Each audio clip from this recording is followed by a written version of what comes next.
biggest Whitley's Guide IAE special yet, with exclusive looks at all your favorite manufacturers. Drake CEO and an Arden. Plus, surprises and announcements you won't want to miss. We'll see you there.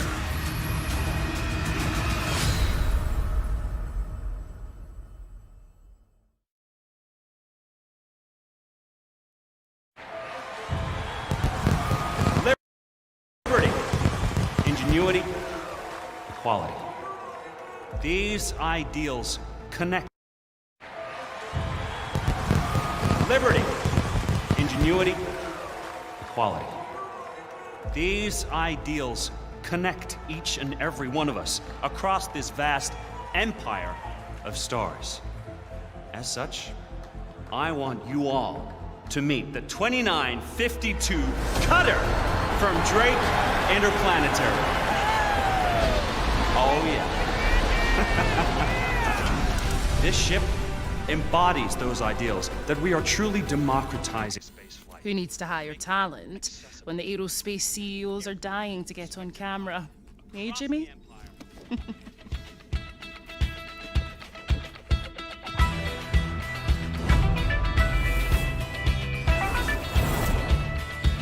It's all about the hard-working people of the UEE. That's why we're excited to sponsor the Intergalactic Aerospace Expo 2952. See you in STEM.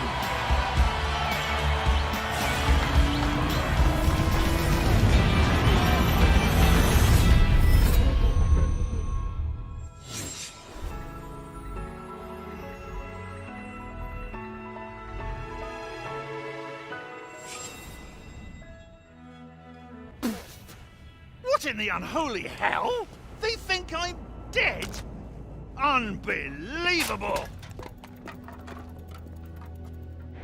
Bob! I cannot believe that they moved on without me. After everything I did for them. Would a call have killed them? Oh, hey, Jax, do you want to come back, host the show? I'm sorry, Jax can't take your call because he's dead. Bob! Ah, Bob, now, I need to take the Corsair. Good one. Yeah, I came out here to get inspired, and I've just been hanging around, tending to my garden, and pillaging and plundering with you lot. Are you talking to me? You don't understand, Bob. My bosses have killed me off screen. Yeah, I've got to get back to Stanton. Is this ship flight ready? Whoa! Whoa, Jax! But you can't have my ship. Oh, come on, Bob, you owe me. You stole my Odyssey right when I got to Pyro. But you stole it back. And crashed it. And crashed it. Well, fair point. Did the boys already chop that new Drake cutter? No, I told you I'm keeping that one. I kind of like it. Handle's nice. Bob, please. No. But it's just sitting there. You know what, Jax? Fine. If it'll keep you out of trouble for a while, you can borrow the cutter. Thank you, Bob. I said borrow. Thanks, Bob. Jax! Bye. Don't fly angry! Right. Are we on? Ah, okay, right. Jax McCleary here. Obviously, I'm not dead. Just thought you should know. Looks like we're going back to Stanton. Here we go! Okay. Ah, throttle's over here. Interesting. That does make a little bit more sense. Okay. Here we go.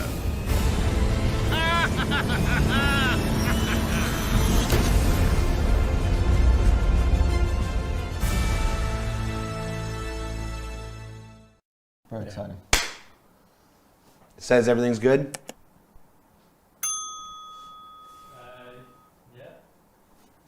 You sounded really... Hold on. Isn't that white light supposed to be red? Right. Let it keep going. I'm pretty sure that white light should be red. I'm just going to double check. On the big one. Get an hour in. It's like, no, we didn't. Keep it recording. On the big recording. Camera, the one on the tyre. It'll be fine. Yeah. You know up there? Yeah. Because all the others are red. Yeah. Okay. I like it. Like it's like a red field. You're not allowed this side of the. Air shield. Yeah. Oh, no. All right. Well, put an air shield on there. So Tom, we're not going to do a formal intro of this. We're going to do kind of a cold open kind of thing. So we just start with cutting, and then I'll do the intro after we're done with like the first talking point. So, to make you how look- do we defeat Superman? How do we kill Superman? Yeah. Must kill Superman. I can't. The cradle. I can't always. Isn't it that? You do that. You're like talking like that, and then Show me the 4 shots real quick. Yeah. Okay. Okay. Okay. I feel like we should just have that All right. sound. I just want to make sure the Chiron was on all 3. That's a really good All point. right. Can we swap? I like to be able to see my face. Let's not start on the wide, at least for this. All right. So, what does make a good spaceship? Just in general, what makes a good spaceship? Unequivocally, the interior layout of the ship. Just straight up, it is. It's the interior layout. Hang on though. Does that just discount single-seat ships? Are they just not good spaceships? Well, they're fighters. terrible. They're They've small. got a great layout. It's There's, just there's the less seat. to think about. Fighters are still spaceships, though. They're I not think- important. It's the big things. I think it's the big question- ships the that they question can should live be out like- of. The question should be what's the best spaceship for what you want to do? That's the better question. Well, we'll get to that question. Gee, we just got You are- started here. okay. But in general, what makes a good spaceship? So we have the internal layout. You got to be able to Absolutely. You got to be able to find your way through it. It has to make sense. Everything has to feel like it's in the right place without being spaghetti It's got junction. to be believable. I think that's the thing that sums up for me is that kind of covers like the layout, the functionality, the visuals, believability. Like when it comes to Could exist. yeah, could exist. Things feel like they're in the right place. Yeah. Yeah, because The Starfarer, basically. You're just describing the star. Perfectly. everyone, I still struggle to find my way around that ship. Like, I'm the one that looks after it, and I still, to this day, cannot get to the crew deck without spending like 5 minutes going around the wrong way. So you're the one to blame. Press No F3. clip. Yeah, there's no clip straight up to it. It's pretty much what I end up doing most of the time. Yeah. I hate it. I hate trying to get up there. We've got interior layout. What else makes a good spaceship? Gotta look good. Got to look Yeah. good. It doesn't have to, like, looking good's relative though, because it's different people's opinion. Like, Subjective. Argo is by Yeah. far the best looking manufacturer. I love that big bright That's a orange. hot take. Argo- Argo, It's just like their best-looking colour. manufacturer. I don't know. Yeah, Well, that's hot take, design hot colour. language. That's like solid design language right there. Yeah. You know what you're looking at with an Yeah. Argo ship. I think it That's why communicates Sitting here its wearing intent. orange Yeah. right now. He's repping Argo orange. Yeah. I feel like you're a ringer here for Argo. Okay, all right. So it's got to look good, but can a good spaceship look bad? I mean, can a good-looking spaceship be a bad-looking spaceship? It can be like ugly in a sense, right? Like Nostromo is yeah. not a great-looking, Well, it's like brutal. aesthetically. It's brutal, industrial, right? And that, I think that can be iconic. Again- That can look good, right? I think it's led by its Certainly. function, isn't it? Like Yeah. if you've got something that is, you know, a big workhorse, an Argo ship, you don't expect it to be like super sleek and organic. Whereas if you've got something that's, you know, a fighter or, you know, something that's, you know, like a racing ship or something, you want it to look sleek and feel So believable. Do you So feel it like you has to want be the ship to believable. have a character, like an identity that's very like obvious when you look at it? I feel when it comes to our project, it's really important that our manufacturers don't merge into to one. So the And manufacturers our have the manufacturers have their identity. Yeah. Yeah. And then within that, you've got like a subclass of like what the functionality is. Like if we were doing a like I say an industrial ship that was made by Origin, you wouldn't expect it to be like an 890 with a laser beam in front of it. Yeah. You'd want it to still feel. But you would 890 with a freaking laser beam. Freaking on the laser forehead. beam. I mean, 890 should have sharks. So. But you would immediately want to recognise its origin still. Yes. It's Yeah, fine yeah. for it to be industrial, civilian, combat, all having a very obvious direction that the visuals go, but at the same time you still want all of the manufacturers to immediately be recognisable from each other. So internal layout, you got to be able to find your way throughout the ship. You can get to where you're going efficiently. It's got to look cool, not necessarily look pretty, but look like stylish, iconic. It's you got to something that immediately resonates with you. Anything else? Looks, getting around inside. What about performance? Does this matter? Does it? Doesn't matter to everyone. Dave Coulson, does performance of the spaceship matter? I mean, yeah, obviously, but it's also like it doesn't matter to everyone because there's a certain place in my heart for like the 890 where I just like the image of like living this luxury lifestyle. Space yacht. But I don't care what its that's performance is. that delivers what it laid out to deliver. Like its sole purpose is to be a luxury ship. That's true. And it performs very well at being a luxury ship.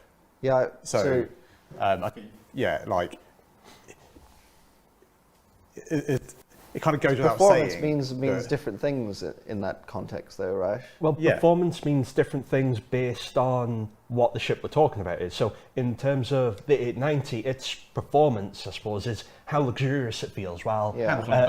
it handles like a super yacht because it is a super yacht. But what would you say quantifies the 890 as performing? And it's delivering a luxury experience. You're not talking about its combat capabilities when you're talking about performance, because it's not a combat ship. But if you're talking about the Gladius or the Hammerhead, you're talking about its combat capabilities and how well the Hammerhead its turrets can screen you from fighters, or the Gladius, how well it can do in 1v1 dogfight and combat. So like, the performance is based on what the goal is to achieve with the ship. So performance matters, but what performance matters depends on what the ship's for. Right. It's like, you know, you judge a ship based on what it's intended to do, as opposed to maybe what you want it to do. Like, yeah, exactly. Like we were just talking about this way out. Like there's that movie A Knight's Tale. Remember that one with Heath Ledger and everything? Yeah. It's not the best movie ever made, but it's perfect at doing what it set out to do. Like when you consider all that it's supposed to be in its place, like it is a flawless movie from beginning to end. Shout out to Heath. All right, so welcome everybody. Don't know. I'm really good at this. Welcome everybody to Star Citizen Live, the IAE 2952 Super Talk Spectacular. I didn't name it before we decided to film. I'm your host, Jared Huckabee, and if you've never seen a Star Citizen Live before, it's where we take about an hour, sometimes a little more, sometimes a little less, out at the end of our week, and we discuss some aspect of Star Citizen's continuing development. On the show this week, to celebrate this year's Intergalactic Aerospace Expo 2952, we have got 6 esteemed members from our vehicle teams. We've got Vehicle Director, Mr. John Crew. Hello. We've got Dave Colson. I don't even know what your title is these days. Senior programmer, who's he futzel? Vehicle programmer. Vehicle programmer from the content from the feature and experience teams. Corey from the ship content team, helping to build out the art. Ben, art director from the content team. Mark, design, and Henry.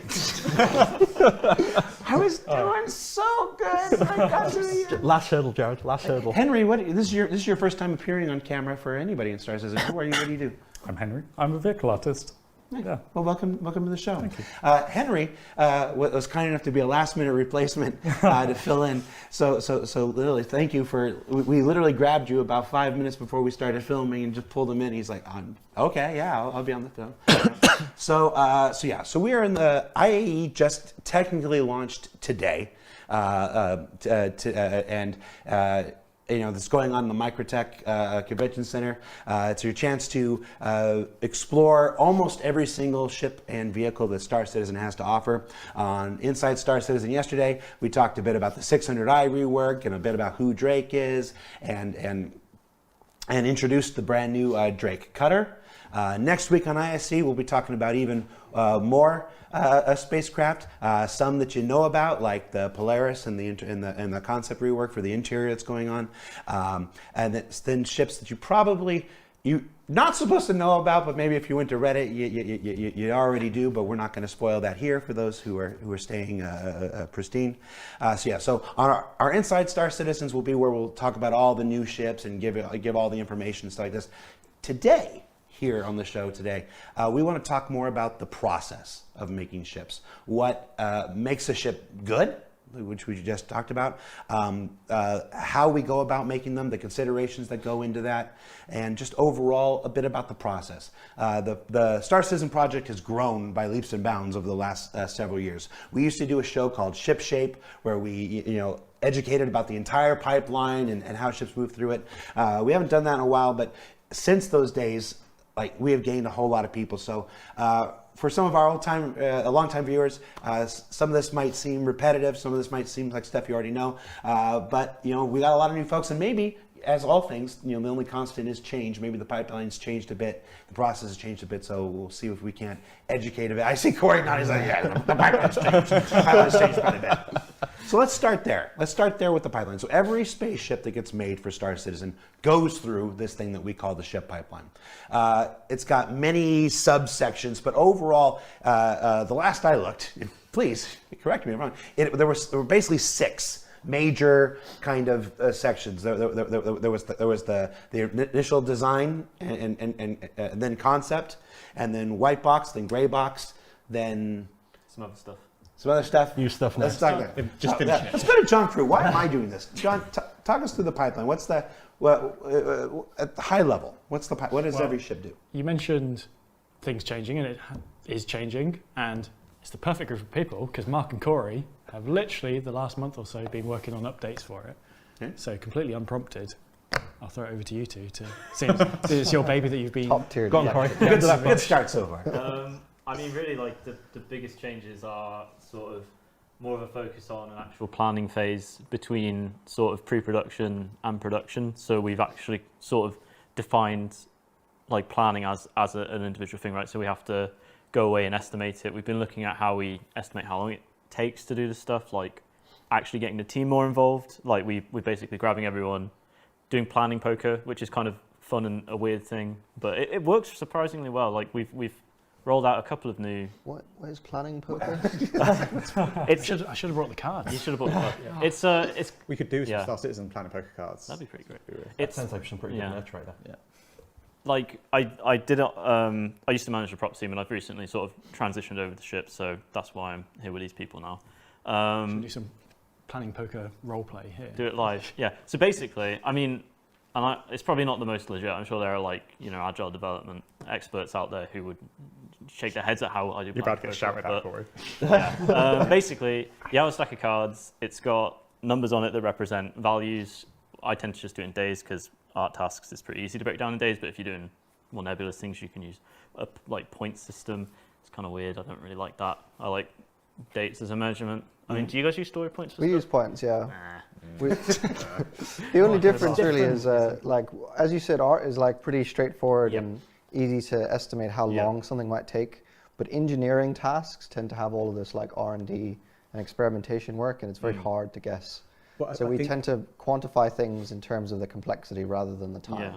It's like a consensus on how crazy what you're asking someone to do is, right? And it's not necessarily saying this is 6 months of crazy. It's saying this is 30 crazy, right? 30 points of crazy. Yeah, exactly. Compared to other crazy things we've done, Yeah, exactly. this one feels about the same sort of complexity as the other So you one. could probably derive, an estimate from that, but it's a bit different. Carry on though. Anyway, so that's a bit of a tangent. But basically, so you have these cards, they've got values on them.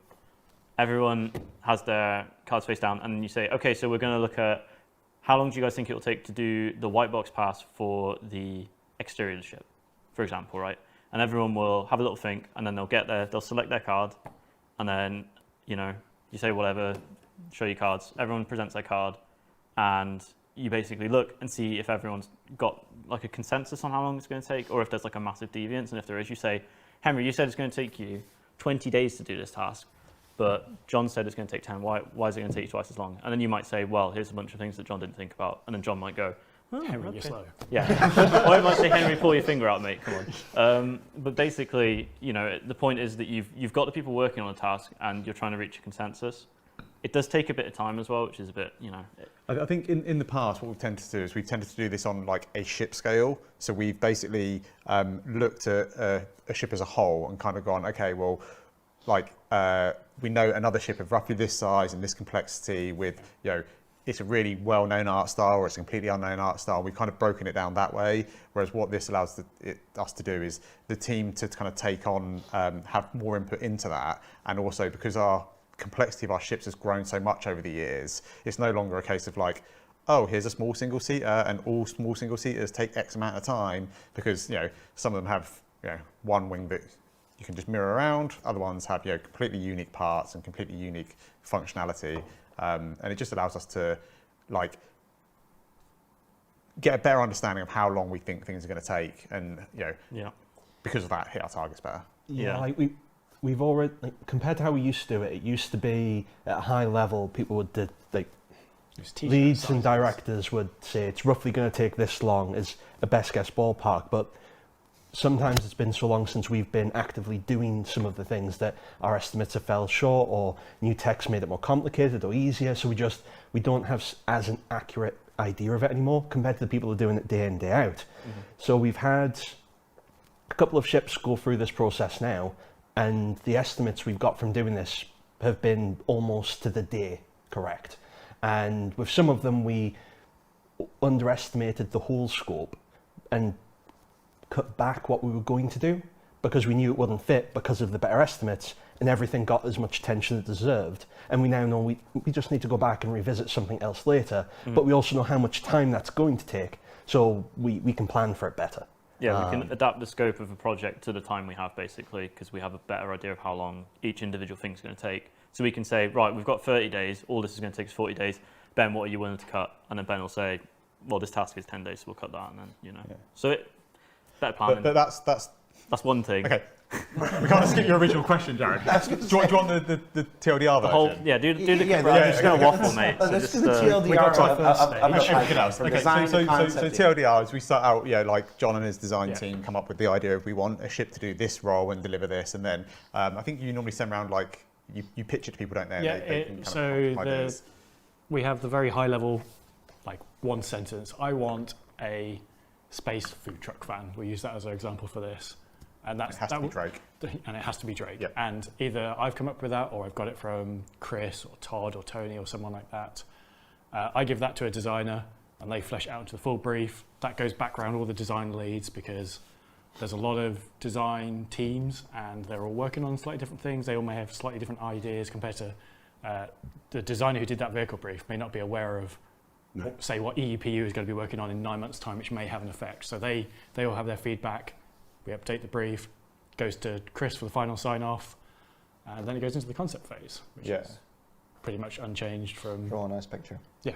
First pass review, second pass. You say that, but we spend a lot more time on the concept to make sure that everything is going to work now. So we do the interiors fully fleshed out to make sure that everything that's going to fit inside the ship actually fits inside the ship. And with the extra complexity we've now got, there's so much more to consider. It would also be phase. Worth adding to this point. Obviously, I'm not the most knowledgeable about the concept pipeline, but I am aware that concept is literally not just drawing a picture. I know you mock up the geometry of a ship, and the general shape and everything.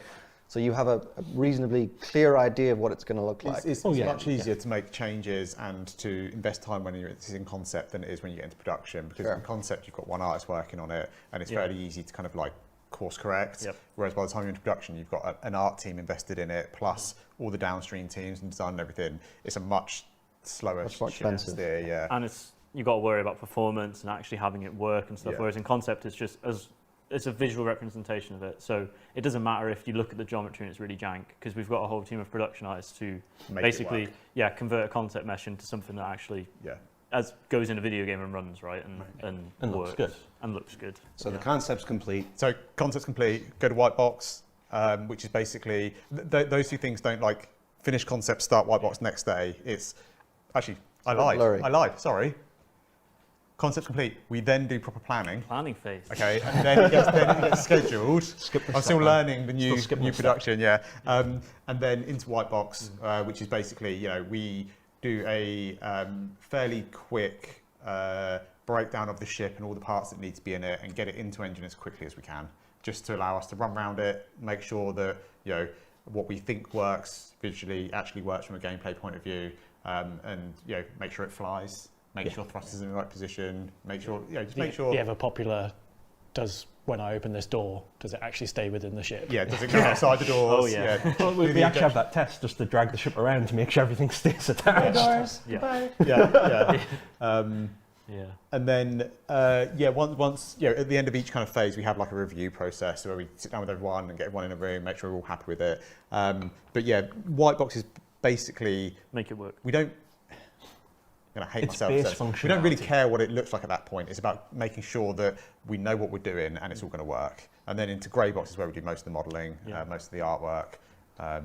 We don't care about what it looks like aesthetically, but we care about what it looks like as a basic representation for every aspect of the ship. We need to get proportions right and everything in white box. Yeah. Now, at some point, even in here, I know it's not art complete, but designers start working on flight characteristics. Designers start day one. Exactly. So while white box and gray box seems like it's just an art kind of thing, it's you designers and programmers and stuff are still in there, flying around this ugly white brick. Yep. That's going on, right? Yeah. I feel like I've undersold it. It's not that ugly. It's like I mean, it's representative of what the final ship's going to look like. I saw the Herald and white box. That was ugly. We have to be involved from the beginning because certain things have massive impact. So like with the flight, it's something you have to consider from day one, like from the concept phase, because thruster positioning and location makes a huge... I knew he was going to bring it up. Well, you shouldn't have mentioned it. It was fresh on my mind. It makes a huge impact, the actual locations on ships. So saying that we need a thruster closer towards the wing could change the way that the concept work's going to work for the entire ship. So it's something that has to be considered the whole way around. Like there are multiple teams that give feedback during the actual concept phase to make sure it's going to work. Because if we put all the concept out, puts all the thrusters down the center spine of the ship, it's never going to work. It just won't. So we'll go really fast in one direction. Yeah, but you won't be able to turn. No, you're going to turn. That's fine. I mean, if you want Herald, sure. Yeah. But like, you can't change the thruster positions on the Herald. I'm sorry. Yeah.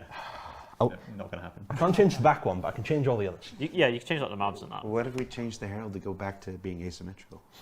Well, we just put giant sticks coming off the side of it and attach the thrusters to it. I feel like just make another ship. No, it's not that bad. All right, so white box, gray box, what comes after that? LOD 0. So it used to be final art would be the next phase that we've moved on to, but we found that the amount of things that got put into final art from an art perspective was so vast that having it all as one phase meant a lot of things bled over into each other, and it had a knock-on for other downstream teams like the audio team, the VFX team. Tech art as well. And tech art, because theoretically they could get involved in doing their work earlier, but they didn't know when certain criteria had been met. So we drew a new line down final art and split it into LOD 0 and final, so that basically the end of LOD 0 is when the other teams can then start getting involved and do more of their work. And it just means they don't have to get involved immediately, but it gives them a It was a very polite way of basically these two making sure that I don't make changes right at the last minute. Yeah, basically. I wasn't going to say it. Like, let's not be around it. I wasn't going to say it makes us sign the ship off at the earliest possible opportunity so that it can unlock other people from doing their work. And I can't come in at the last minute and be like, do you know what? Just to stop that art director toilet game. Yeah, it is basically that. Exactly. Can we just move that wall just a little bit? And for folks who, again, for many people, this is going to be their first discussion of ship pipeline. LOD. LOD, level of detail, is basically like you take your geometry, so your 3D model for the ship, duplicate it, and then smush it down, like optimize it more. You do that a few times, and basically going to really less complexity, right? Yeah, as the further away you get from it in space, it will transition to the next LOD, right? So it's basically a way of optimizing a mesh as it gets further away from the camera. Yeah. LOD 0 is the highest quality one. So if you've got your face up against the table, you see everything. You step 2 meters back, and these ridges in the table won't be modeled anymore. They'll be flat. Yeah. And also, if, for example, we do LODs on something, and then we get feedback about it, it kind of makes those LODs redundant, right? So you really want, like, Ben to be like, Ben, we're not doing any changes to it after we've done LOD 0, right? Yeah. Like, that's it. That's your last chance to say, change this, because we're going to move on to basically all these, like, destructive processes that mean you can't really go back from that point. It's definitely an intervention. I was going to say, it looks like... Bear in mind, right, Corey joins the team, and within about 2 weeks, he's like, right, we need to talk about the pipeline. And I'm like, okay. And he's like, yeah, we need to change this. And yeah, it's much better. It's much better for team health, much better for scheduling and everything else. So we're trying stuff. This is all stuff we're noodling with. It's not like this is the way. Like I'm not coming in like and just being like, oi, So these are suggestions of things to try. The situation you could get into, right? Dictatorship. The situation you could get into is that you make like 4 different versions of the ship geometry. And then myself or Mark come along and be like, that thruster's in the wrong place. Yeah. Yep. And you now need to redo that area of geometry for 4 different versions. Yeah, you need to redo it. Yeah, like some things, are easy. Like, because again, as you go down through the LOD chain, you're making the ship less and less detailed. And so, if by the time you get to like LOD 4 and 5, like moving things around a little bit doesn't really matter. Sometimes you play with the scale of them so that you reduce the amount of pop you get as these things kind of change. But the LODs is like, it's the icing on the cake in terms of like where it is in the production pipeline, but it's also like the least fun and the most tedious part of the production Take pipeline. this beautiful looking ship and make it look worse, and make it look worse than that. Yeah, make it look worse than that. Yeah, and it's it's quite therapeutic sometimes. But do you want to do all the odds then? No. Henry was kind of sent me off. Yeah, you're the newest member of the team here, and it's like this. So this pipeline that's being developed is pretty much the only pipeline you've worked in here, anyway, right? Yeah. What are your opinions on it so far? Do you this is a safe space. This is a safe space. I'm between you, don't worry. What do you think of the pipeline so far? I think, well, I was working on props before and had somewhat similar pipeline. There's a lot more technical aspects that go into it on the vehicle side, and it seems like it works. And there's a lot of what's it called? Room for conversations about stuff during the pipeline, which I think is very good, honestly. I don't know what to say bad about it. I'm learning about it, and it seems, it does its job. That's for sure. You get a pass. You get a pass. Have we completed a ship in this new pipeline yet? Yes. Yeah. Cutter, right? Was it the cutter? I don't think we did the planning in was that way. the Cutter. CAR. Are we allowed to talk about that? We are allowed to. The cutter, yes. No, the other one. No. Well, we said it. No, but the one that's going to get bleeped out. No, that other one gets formally revealed next week. Okay, yeah. Next week. We've done a variant of a ship. Variant mark, right? Not variant. It's a variant, isn't it? It's not a. It's a variant. Oh, the new variant. Yeah. Yes. I can't talk about that one. Yeah, don't worry about that. But yeah. So basically, like this is just kind of things that I learned because I was managing the props team for a while and had an opportunity to sort of push the pipeline forward there, and it's just kind of stuff that I found worked for that team. Trying that kind of stuff out on the vehicle team basically, and seeing what works. I've seen a works. trend here because I left the props team. You remade the pipeline. Sorry. You then come to the shit. I'm like, hang on a minute. I must have been doing something wrong. No, it's just Corey's following. I'm Ben standing on the shoulders of him. giants, and fixing their mistakes. Beating them down with a hammer. So David, you're here as representative of the former vehicle experience, the current vehicle feature team. We live a bit outside of this content pipeline. I was going to say, where do you come in and out of this pipeline here? We actually are largely independent of the pipeline because shows. Well, there's a few. The first reason is that we tend to try our best to not have to do code work for every single ship, just because there's loads of ships and it would be unfeasible to do so. So we sort of live adjacent to the pipeline, doing things to support it every so often. So that could be making tools to help designers, or a new piece of tech that you can integrate to the ship to make the doors open differently. I don't know, something like that, right? And so we interact with them. They break for us. Yeah, exactly. we interact with the pipeline in the sense that we're trying to support it functioning, right? Most recently, for example, we made this tool that shows the designers why certain thrusters are being used in a certain way, which was received pretty positively, so that was good. So for example, the way the flight system works is it'll take the positioning of the thrusters that the artists have done, and it'll try and automatically put them into groups to use them for certain things. So when you fly left, it has a list of thrusters where it's like, oh, I need to fire these thrusters when you go left. And that process is automatic, and the designers very often found that the thrusters were in odd groups and they didn't know why. So now there's a tool that shows them these thrusters are in this group, and these are the reasons, and it's usually because, you've rotated this thing in the model incorrectly or something like that. So it thinks it's in the wrong direction. Correct. Yeah. I mean, it's true. Thruster facing inside. I mean, it was a nightmare having to go through the entirety of the XML and find out where we'd accidentally randomly put X or Y or a minus instead of a positive, and there was no real good feedback for it. So we'd have to just comb through the whole thing and try and figure out what wasn't firing or why it was pointing that way. Thousands of lines, and as far as the game knew, you intentionally put it that way. Because you're telling it that. Because, you said fire down the x-axis. It didn't know that you wanted it down the y instead, so it's like...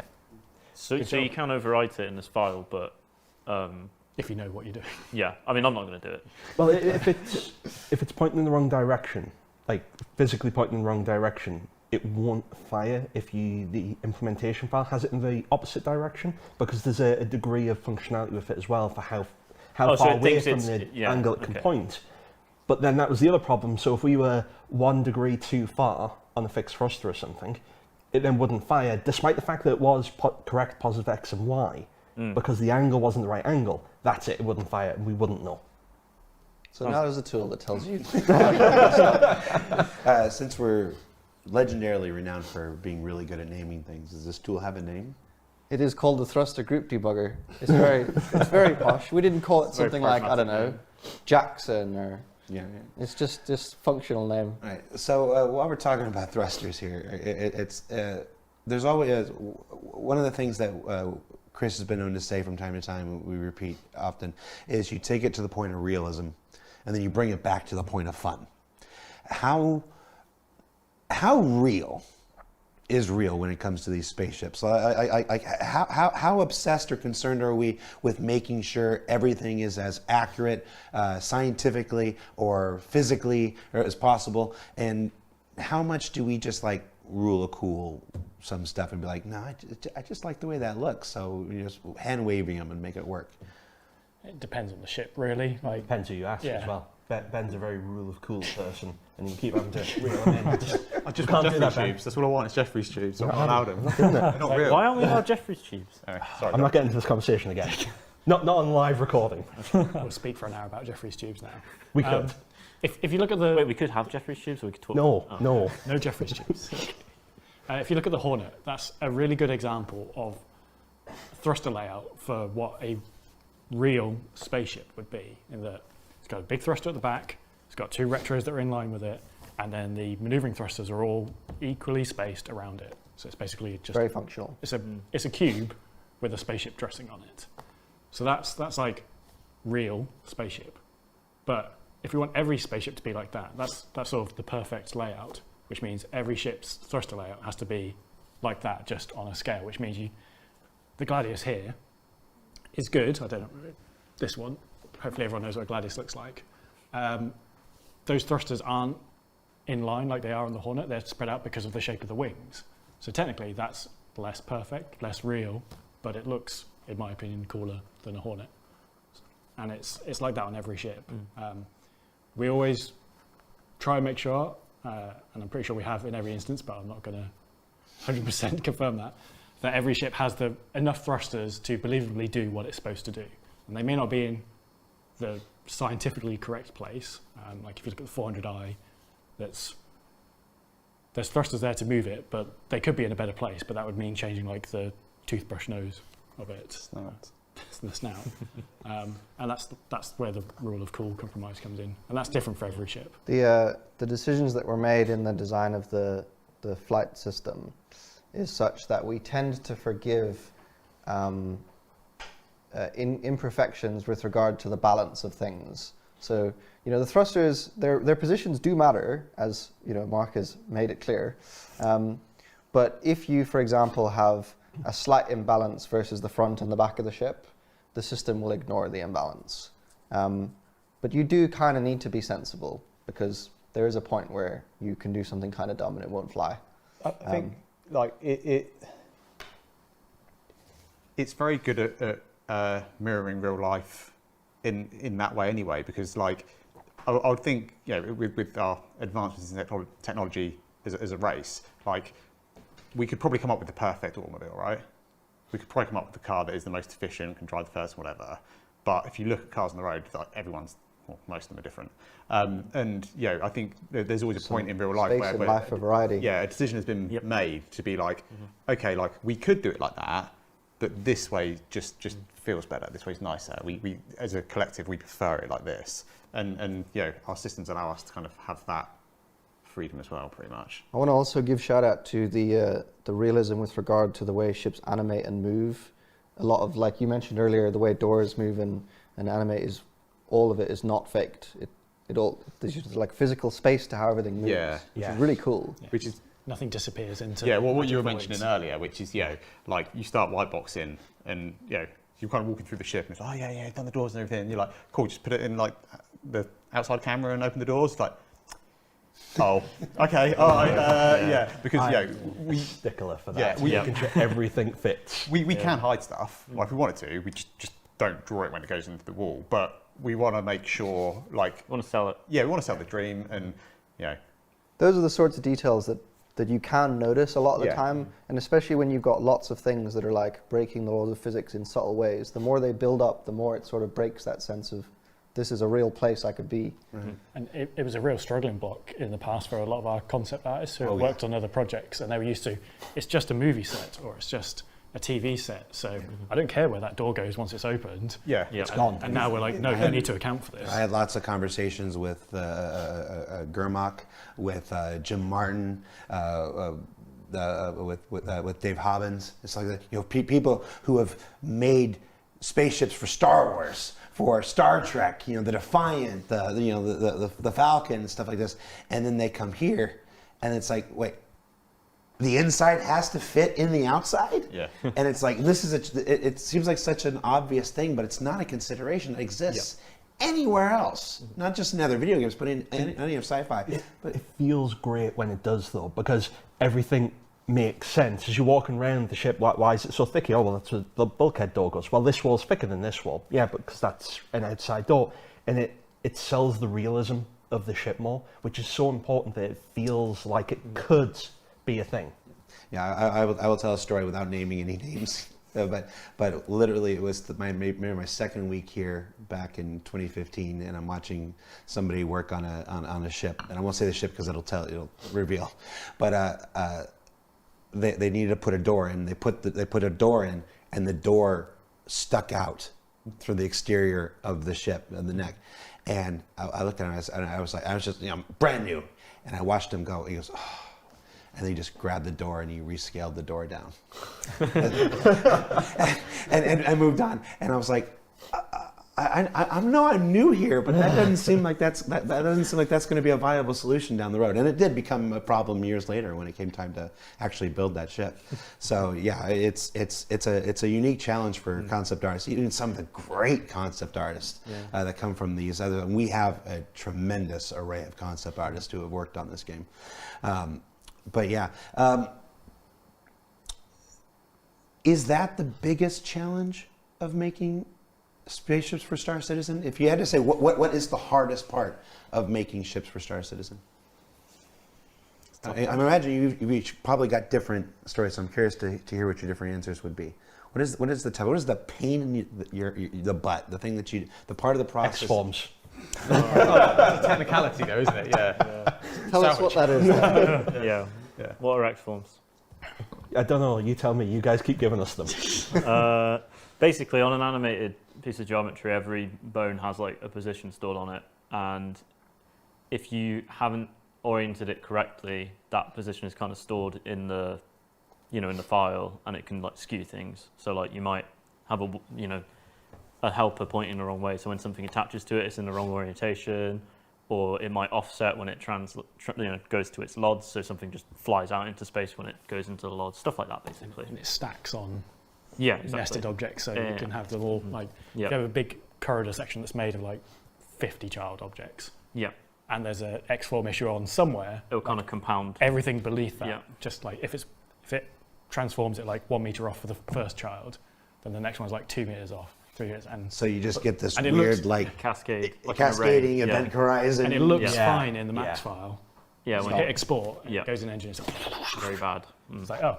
But you can't just look at the entity and go, oh well, this is the parent of it all, so that's what's wrong, because the entire thing breaks. So you've got to painstakingly go through bit by bit to potentially fix them all, because there's no way to see if it actually fixed it in max, because it doesn't show in max. I think the biggest challenge is, sort of, for me at least, is just the sort of the scope of a ship as a whole, right? It's so many different moving parts, so many different bits and bobs, right? It's complicated. Yeah, it's just they're just very complicated, and because of their complexity, you have to be very attentive, and you have to make sure that you don't miss any like details, right? And it's very easy to break stuff sometimes, you know. And then it's a case of everyone getting their heads together and being like, okay, why is this broken? And you need, you know, someone from design look at it and be like, and then someone else will look at it and they'll be like, I mean, that's I a don't pretty know. good impression, I have to admit. I was like, I was listening to Mark Gibson right there. And yeah, I think it's just, you know, you'd have to track down what the issue is. It's basically like, they're very complicated. I'd say that's it. I got an answer that is sort of unique probably to the programmer's experience of these ships, right? Is some of the ships, most of the ships probably, I don't come directly through my hands because the tools that we've made for the design and art teams work, and the ship is created and they're having their time and it's all good. It's all fine. From my perspective, it's all good. And then there are some ships that have special, unique functionality. And these are the ones that come through my plate because the artist designers will come to me and be like, this thing that we want to do with the ship does not work because there's no tech to do it, or the tech doesn't support this. And those are the ships that are difficult to deal with. The turret starts on top and then it rotates around to the bottom. The Scorpius is an example of this. Another one is the Hull A. Vehicle feature team were in the kickoff. That's true. No objections were raised. They were just like, yeah, fine, no problem. The animating section on the Hull A is another great example of this, a very difficult thing to deal with. The edge cases from that. Yeah. Another thing is the thruster, like folding things from the Redeemer. Is that the right ship? Yeah. Yeah. Those folding thrusters, they have special things that make the ships like unique and special. Yeah, you So know the need to difference write a because more flexible system, basically. Yes, we do. Yeah. The Redeemer is the one with the engines that do like this, and the Reclaimer is the one that can't take off from the surface of a planet and make it to atmosphere on its own. Yes. That's an old cut. Yeah. So he remembers. I remember. I feel the pain. All right. So, any other answers for the hardest part, John? As the vehicle overseer. There's a lot of challenge just because of the size of the team and like the global nature of it. Like, I manage a lot of people, so anyone that's done management of like more than 20 people knows the pain of just keeping everything a well-oiled machine. And I think vehicle pillar-wise, if we include of like vehicle feature, the artists and designers in the US, tech artists, and the VFX and audio, it knocks on for like 80 to 90 people trying to get everyone all working together on, could be like 6 or 7 vehicles simultaneously in various stages, just getting that all harmoniously working and being able to tell the people at the top, like, yep, 12 months from now, this is what's going to come out there, and hit those dates. And that's sort of where the planning poker has helped a lot. In the previous version was just like, yeah, we give the t-shirt sizes of like small, medium, large, extra large, and we just book those in. And the teams would always do their best to hit those dates. Sometimes they slip, sometimes they were ahead. But yeah, just that management side of it is a difficulty. But that's part of the role. But relating to the actual ships themselves, I think for me, we have a lot of ships in the game, and it's every time we bring a new one in, getting a real believable justification for it, because it's the first question you always ask me when we do the filming of why this ship, and we don't want to just make them just because they're cool looking ships. They need to have a role and purpose and not tread on another one's role, and all just work together nicely. And John has done enough ship segments for me at this point. I'm realizing that my mannerisms and habits are, well, no, like literally. He sits down and goes, you ready? Yeah, you ready to get started? All right, start recording? Okay. Why? Why this ship? Yeah. Why not something else? Where's my jalopy? So from the most difficult part or the least favorite part, what's the best part about making spaceships? And Henry, you got to talk on this one. We're going to make you go first. What's your favorite part about making spaceships? I think making everything work, just putting it all together at the end. You know? Seeing it come together. Yeah, that's the some of its dream. Parts. Exactly. Yeah, it is exciting when it's a thing that works. Yeah, like seeing it works. Yes. We've got to work as we send it out. Done. We need the equivalent of like smashing the champagne bottle against the side of the ship. Yeah. Like, yeah, it's a big red release button. Yeah, yeah. I think one of my favourite bits is when we get to the point where we hand the ship over to other people to deal with, and like, I get how it sounds, right? I get how it sounds. But what I mean is yeah, we hand it over to the marketing team. Yeah, we hand it over to the marketing team, and like you've spent like the last 6 months staring at this ship, and you've lived through the frustrations of all the the annoyances that you've had to deal with to get it to where it is, and then you hand it over to the marketing team, and they go away and they do their thing, and they come back like 3 weeks later, they're like, oh yeah, can you just approve these shots for me? And you open up and you're like, cool, click. Ooh. Yeah. Oh, I like that, and click. Oh, I like that, and you've had a bit of time to kind of step away from it. You come back to it and you look at it, and actually being like proud of what the team's delivered is super rewarding. And like I say, with our ships, they are super complicated. They break a lot during development, and there's a lot of one of the hardest things I think is for me is managing expectations, and that's not like managing like the exec's expectations or like that stuff. It's managing like my expectations and the team's expectations of what we can deliver for these ships. And you kind of sometimes get lost if they're like, oh, it sucked that we couldn't quite do this, we didn't have the tech, or we couldn't quite do that. But then enough time to do that. Yeah, we didn't. The way I wanted it. Yeah, and you're kind of like making compromises. But then when you see it all come together at the end, and you get these beautiful screenshots that have been made, or B-roll, or trailers, or whatever it is, and you're like, yeah, do you know what? I can have a whiskey tonight, and I can feel proud that we did good. And I think that's the rewarding part for me. Similar, like when the backers first get their hands on them, when they first get to spawn it at the ASOP terminal, run over to the ship, and you just start seeing it all over Spectrum, all over Reddit, all over Twitch, where people have started to play with them and use them, and how excited and happy they are to actually get the ship that they've been waiting for and use it. It's fantastic seeing them actually get their hands on it.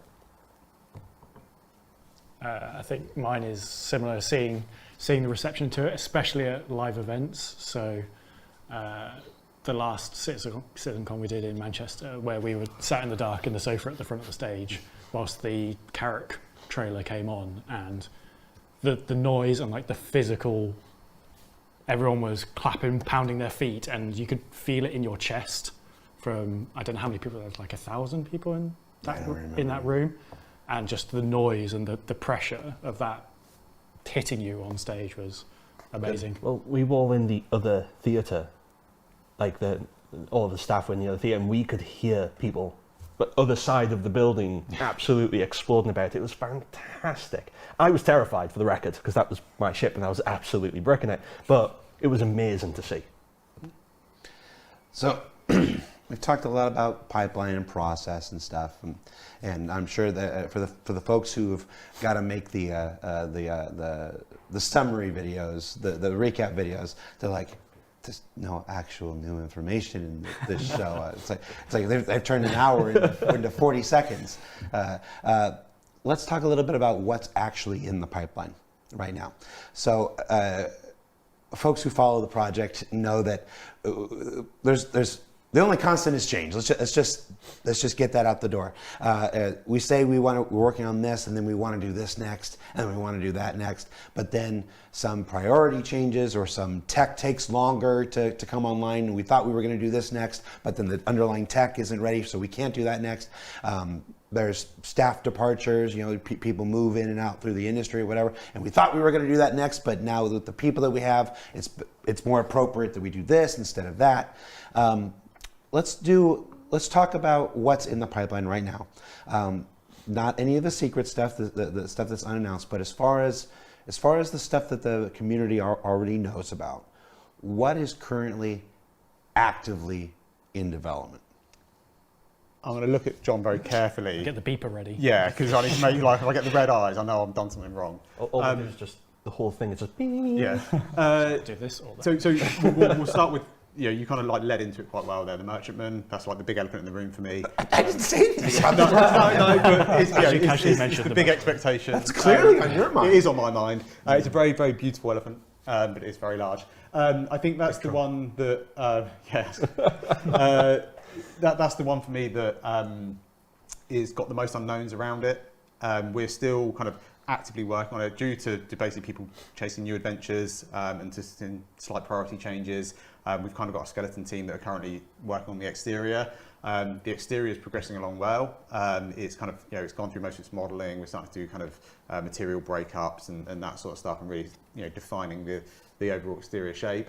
But we do need to look at that and decide whether or not it's, now's the right time for it with the current team we've got, or whether or not we, focus on other ships. So it's still in progress at the moment. When it's going to actually come out is completely unknown at the moment. We're at a sort of like crossroads with it, where we've done a lot of, like the interior is white box, the exterior is further along, and we're at a point where we continue down the path and we absorb that amount of time that this ship of that size is going to take, or we, production phrase, put a pin in it and move on to something else, which is going to be a better use of our time. So I can hear all the merchantman owners screaming now. But like, there is a big capital ship. Maybe there are smaller ships that would come sooner that add better value to the game. It's got to be one of the most complicated ones, right? Yeah, it's the size of the 890, and it's for being a brand new ship. The art direction style is so much more than anything we've ever done. Like even with the 890, we had some origin stuff to go from with the 600. Yes, the style completely evolved over the course of the 890, but the merchantman's it's not just a capital ship.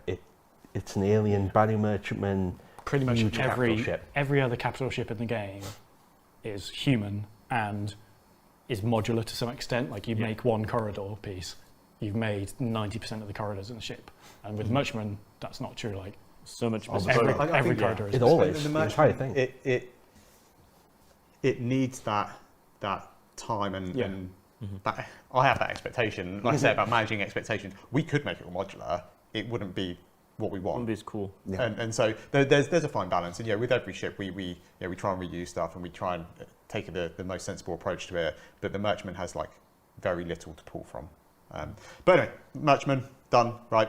Wait, no, not merchantman done. Merchantman done. Sorry, right. Talking about the merchantman is done. Sorry, Jared. Yeah. Sorry, comments, people. Talk about the merchantman. Let's move on. Okay, so other end of the scale, we've kind of just wrapped up the. All right, I'm allowed to talk about these for a minute. Yes. We've just wrapped up the cutter and we've just wrapped up the course. Oh, that's fine. I thought you were going to say the Corsair. So those kind of resources have freed back up. In terms of the people that are on the Corsair, they're moving on to doing some gold standard work on some squadron ships that will eventually lead to that work coming into the PU at a later date. And then we've got the other people that were working on the cutter. They've moved on to working onto the Spirit.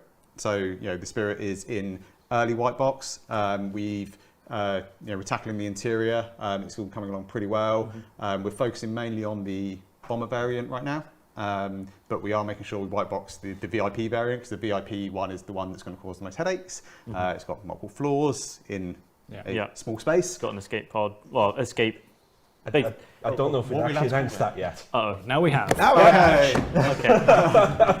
So yeah, we have to work out the middle section, being the escape raft. Yeah, the secret bit. The secret. Is that correct? So yeah, there's a few technical and visual hurdles we need to tackle with that. So we're working through that at the moment.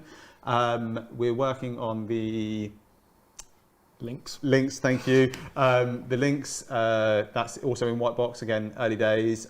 We've white boxed most of the interior and kind of going through the exterior at the moment. And although it's based on the ERSA kind of like chassis, I think the only real bit that's being reused is probably the cockpit. Even that will get some love. But yeah, there's like visually, it's going to feel as part of the same family, but will be a different vehicle altogether. We've got the SRV, which is going super good. It's kind of final trucking along for Argo. It's going through final art. I'd say about 2/3 of the exterior is final art complete in terms of modelling and material breakup and that side of things. Oh, sorry, LOD 0 complete. Oh, yeah. LOD 0 complete. And then on the interior, the cockpit, the kind of like engineering section are both kind of progressing through LOD 0. and it's just habitation area that's still kind of in grey box. What else? The Vulture's got to be pretty much done. Vulture, yeah, sorry, okay, yeah. So Vulture is pretty much ready to go. We're just really waiting on the salvage feature to be kind of completely ready for it. It has meant we've had to go back and make some adjustments to the interior, but they're like minor things, nothing major.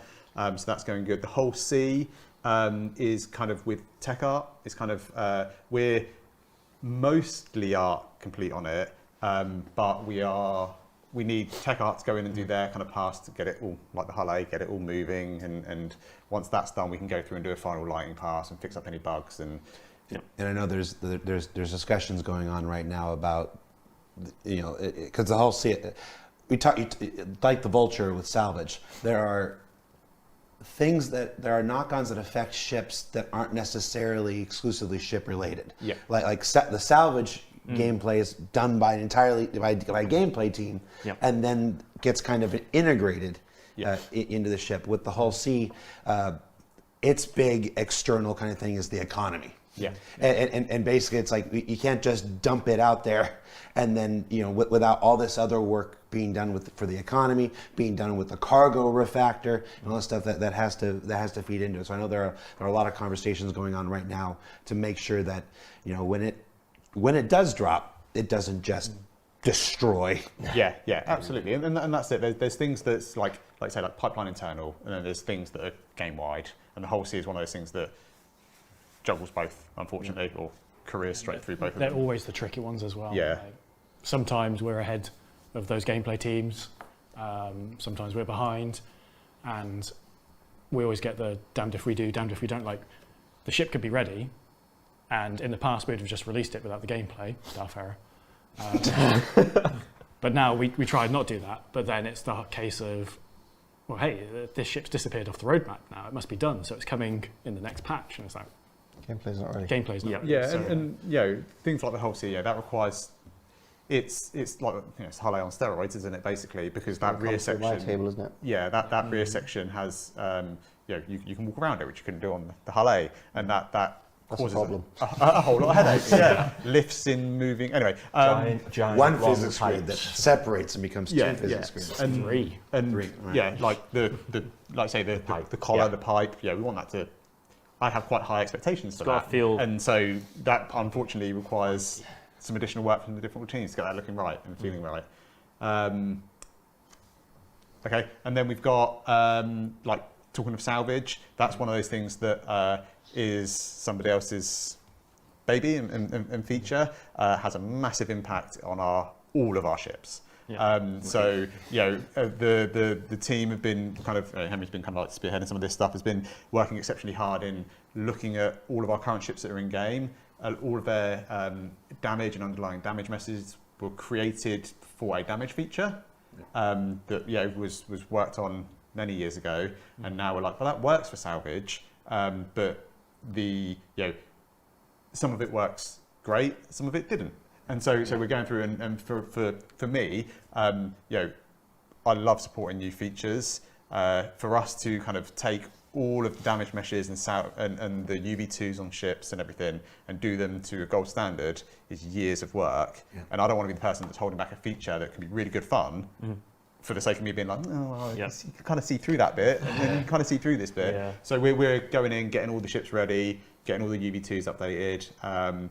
We're improving damage as we can and go through. I was talking to Lars the other day, and Lars was telling me how much work he did on the cutter, specifically the damage maps. Yeah, he really pushed it forwards on that. Actually, it was like the cutter is going to look really good when it's destroyed. So like, I'm not sure that's the selling point. Yeah, and that's what I mean by impacts our pipelines and. It's tech debt basically, and I mean that's the natural part of being in a project that's creating new features, right? Is the ships we made several years ago, they're not necessarily going to be fully compatible with these new features we drop. Yeah. So that is tech debt, and that's sort of a part of development, right? And basically we just had to triage the ships and be like, these ones are. Ooh. That happens with every game. It's just not every game happens to be running a live environment right in the middle of this development. So it's not seen when it happens at every other game. We're just kind of like, here it is. Usually you have to pay off the tech debt before the game comes out. Yeah, exactly. Usually. And there's good kinds of tech debt, and then there's kinds of tech debt that you can avoid, right? But I mean, things like salvage, like, you know, we want the damage to look good anyway, so it's a pass that. Yeah, the salvage work that necessitated all this was built off the damage system, which we introduced with the Gladius. So a long time ago. 2015, 2016, yeah. And that system hasn't really changed since then, and it looked good for damage. Like when you're shooting another ship with a spaceship 100 meters away, and you see the burn and the glow and everything come on. And when we looked at salvage, it was like, yeah, we've got a system, it works. Yeah. But then when you pressed your face up against it, scraping it with a thing, it's like, oh, actually, this technically works. Yeah. But it's not to the standard we want. Mm-hmm. So I think as well, like as we've, you know, over the years, just, you know, you call it rot or just changes and stuff, like, you know, damage maybe hasn't been scrutinized as much because it hasn't needed to. And then when a feature like salvage is coming up, you know, then we sort of need to take stock of where everything is now and review it again and be like, you know, these ones probably want a bit of love, right? And then there's some that you're like, that'll work, you know. But it's not all going to be perfect for tier 0 salvage with hull scraping, but it will all work, you know, as a feature, and you know, it will look better. I was going to say, I know it'll look. You heard it here, Corey Bamford. It'll all work for the most part. If it doesn't work, you can send your letters to Corey. Okay, Bamford. the ship damage will. For the most part. Wait, hold on. Yeah. Ship damage, you mean the visual damage? I keep having to correct this. The visual damage. The visual damage will all mostly work. Mostly work. Yeah, and the shaders had a bit of love, and we've created some new textures for it as well. So there's a little bit of visual polish that will benefit damage as well. Yeah, less tinfoil. Less tinfoily damage is now kind of it. Yeah. On the plates. Yeah, Dan's done a great job on the team of kind of, yeah, we've got issues that were ship specific, which means we have to touch every ship, and then we've got improvements we can make that are like ship wide, and the new shaders and the texture improvements and stuff that we've done kind of like affects all ships in one go. So that's a nice, good, you know, win. It's the, like I say, there is going to be cases where you salvage part of a ship and you might see a bit poking through, and it's like, well, it's still fun. It's still fun. Yeah. We did our best. Yeah. And then I guess we've done some work on resource management, and that's kind of like, we're in like prototyping phases and kind of getting stuff in and working. And it relates to that. Yeah. But we're not at the point yet where that's like actively rolled out across ships, and we haven't done a big pass and stuff. We're kind of like early days with that stuff. Design's done their pass on it. Yes. Yeah. Sorry. On the art side. The only side that matters. Sound like nothing. Yeah. I think have I missed any? I think that's all the ones we can talk about. Okay. Yeah. And of course, the ones that we can't talk about, you'll learn more about next week on ISC and towards the end of the year and into early next year. There's some cool stuff. We're just about out of time at this point. We've talked a lot about spaceships, the process of making spaceships, what we like about it, what we don't like about it, stuff like this. Why? We'll go back to what's normally the first question here. It's an existential question. I want to ask you guys. Are we talking about spaceship stuff? I want you guys to talk personally. You're not as representatives of CIG or your teams, but as you personally.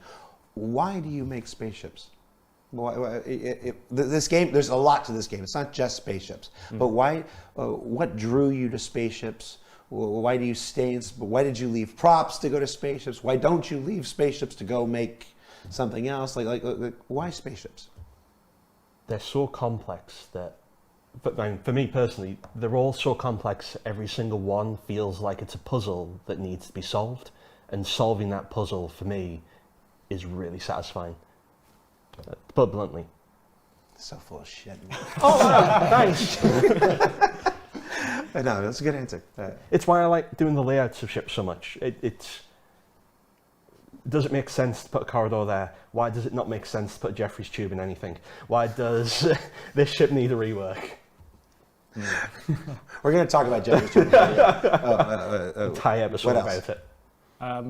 For me, it started a very long time ago at my former job at a former company, and I was sat there one day, and a colleague reached out to me and was like, I'm working on this project with someone I can't talk about, and he's trying to put a 1 kilometre long spaceship in our engine with a full interior. And I was like, that's impossible. There's no way that could work. And he's like, well, here you go, here it is. And I was like, oh, it is possible. Cool, this seems like a fun thing. And then some months passed, and then I ended up here. Only 1 kilometre. Only 1 kilometre. At that time. As an old backer of the game, long before I worked here, for me, it goes back to just the like sense of adventure of going to space. Like that's a very fundamental driving feeling behind being interested in spaceships. And then the second level, which makes Star Citizen particularly like interesting to me, is that I'm also a physics nerd, and the like realism and physicality of the game and how things work is just unbelievably satisfying. So you get this like double hit of sense of adventure and like wonder of going to space with this feeling that it's like, oh, this can actually work. And it's just so satisfying. It just feels really good. Would you agree? Yeah. I mean, I've been a long time fan of sci-fi and, you know, space games and space stuff. And, you know, coming to this company was a really exciting opportunity for me, and I had a really great time working on props and weapons. To be honest, I'd been on the props team for a very long time, and I kind of fancied the change when this opportunity presented itself to me. And I've always really admired visually the spaceships in the game and how they work functionally. I find it just amazing. So for me, it was, you know, a chance to sort of renew my passion in a way. You know what I mean? Like when you've been doing the same thing for quite a long time, you're like, don't get me wrong, I love props, and that team was so fun to work with. But I think starting something new again, it's exciting, you know. Like I feel like I've got a lot of challenges and things I need to learn again, which is a feeling I sort of haven't felt for a while, if that makes sense. So, you know. Getting very wholesome here, aren't we? I love how I get a little comment, but Corey doesn't for his heart to heart. Oh, I was about to jump on him. All right. How about you? Oh, they're just the best looking thing in the game, aren't they? I mean, I'm pretty simple in that way. Going in with the bold statement straight out the bat. Yeah. I think it's a personal opinion. Environment team's waiting outside. Ian, he's on the 8th floor. You find him upstairs.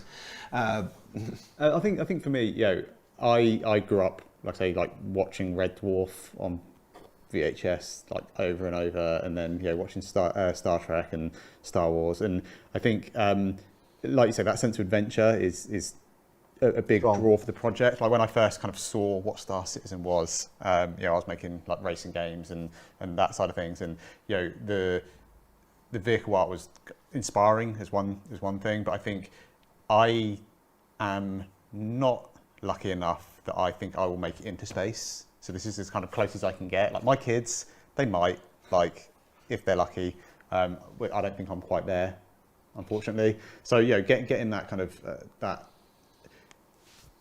Star Citizen for me is a game that I really want to play, and I want to have that exploration and, you know, playing Star Wars Galaxies and that those sort of other games, that big MMOs and exploration, and that to me is just a huge driving factor, the exploration of the unknown. Yeah, and also I told my sister that I was going to go and make spaceships, and she thought I was going to go and make spaceships, real ones. And I'm like, no, Sammy, I make video games. I do not go from making cars in racing games to actual real-life spaceships. Apart from some people shouldn't have corrected her. Just real life spaceships. The amount of people that contact me on LinkedIn thinking that I am actually making SpaceX real vehicles. Ouch. The amount of emails I get from LinkedIn, people saying, hey, you should make, he goes, would you like help making marketing videos for your product? And I'm like, what do you think I do? Yeah. All right, so last question here. We always ask this at these things. If you could add one spaceship to Star Citizen, that spaceship that we haven't yet added yet, that you want personally for the game. I was going to put my fingers yeah, I was going to say, this is your chance to pitch John Crew right now on camera. What would it be? Corey, we'll start with you. Oh, why'd you start with me? I haven't decided yet. Just imagine a countdown clock going down in the back. No pressure. Why were you doing this to me? You're psyching me out now.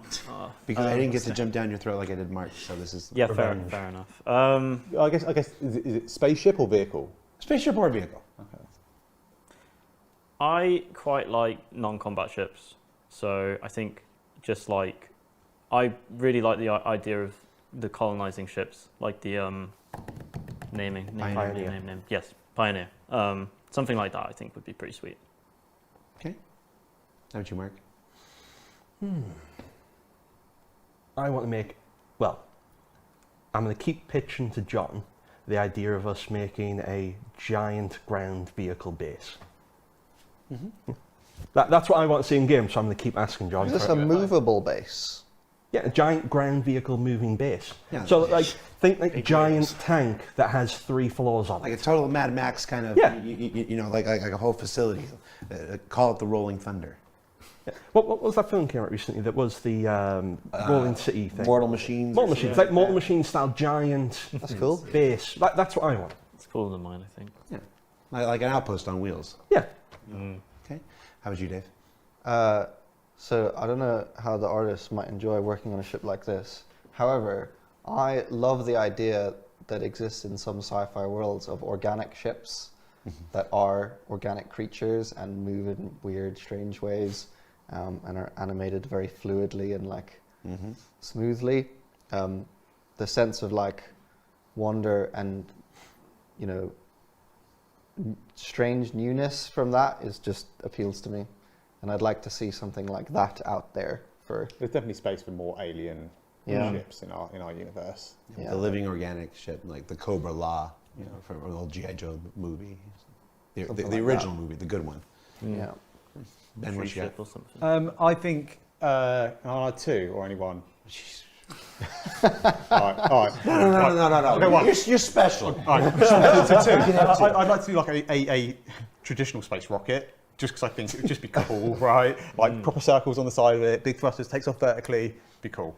But I've never seen space sweepers and like their junker ships. Like for me, that's what our universe is missing. The ability to like, it's not a manufacturer, and I've been harking on about how important manufacturer identities are and everything. It's not a manufacturer. It is people that, you know, do live in the kind of like the deep remote areas. Yeah. Like you do get a duct tape and Scrappy challenge style. Scrappy challenge style, you know it. And I think, like a ship that people have passed down through generations has been cobbled together with whatever they can find, and it might see a station, once every 10 years, and it's really sort of Someone's unique home. and homely, and it has a personality of itself. That's cool. How about you, Henry? Wallace and Gromit ship. What does that even mean? What you mean? You sat quietly for an hour just waiting. The second I came in, it was like, Wallace and Gromit. Wallace and Gromit. Oh, you mean like the classic? Yeah, okay. Yeah. I'm on the same page. The one from Wallace and Gromit. Yeah, okay. I'm sure if you ask Spaceman, he can draw you a concept for it. Is this like the kind of ship that a 7-year-old would draw if you're like, draw a rocket? It's a strong shape. Yeah. Yeah. Yeah. Yeah, definitely a Harry It's a ship. bold Yeah, design. Harry ship. Yeah, I'm in. Design. I'm sold. Yeah. Oh, Jared, what about you? Oh, me? Oh, no. Yeah. But, One that's not on the backlog. Or John already knows this. It's I want the thing that I want is I want the old space jalopy. I want a ship that isn't sold. You can't buy it in a store. You can't pledge for it. Nothing. It's the old Hulk that you have to find and that you have to repair. Yeah. Basically, you have to go on a 28-point mission, through 13 different planets and locations, and find the parts and basically reassemble this thing. And what you've got is not the fastest and not the most capable or anything. It's an old 200, 300-year-old spaceship. But when you're done, like, it's a status symbol. It's a thing. It's like I put in the work, I put in the time, and it's a collector's item, and it's restored. It's like an old classic car. You ever played WoW? It's the Violet Protodrake. Huh? You ever played World of Warcraft? It's the Violet Protodrake. You've been there. You've seen everything. You've done all the experiences, and at the end of it, this is what you've got. Sure. You want people to know you spent 800 hours doing questions to get this less than optimal ship.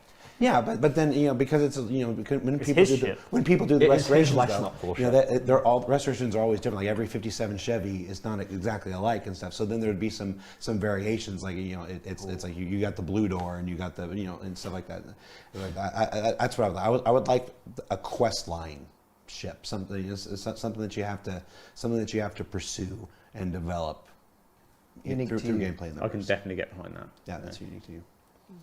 We come to John. I suppose I was like, you can make whatever ship you John, want. this is fair. He just gives us a Sign brief off and my we own have to do ideas. it. For me, it's sort of like Ben's. Like I want to do either the original Zeus or like an Imperium recreation, which, if people don't know, it's the first RSI ship that could do a quantum jump, had a quantum drive.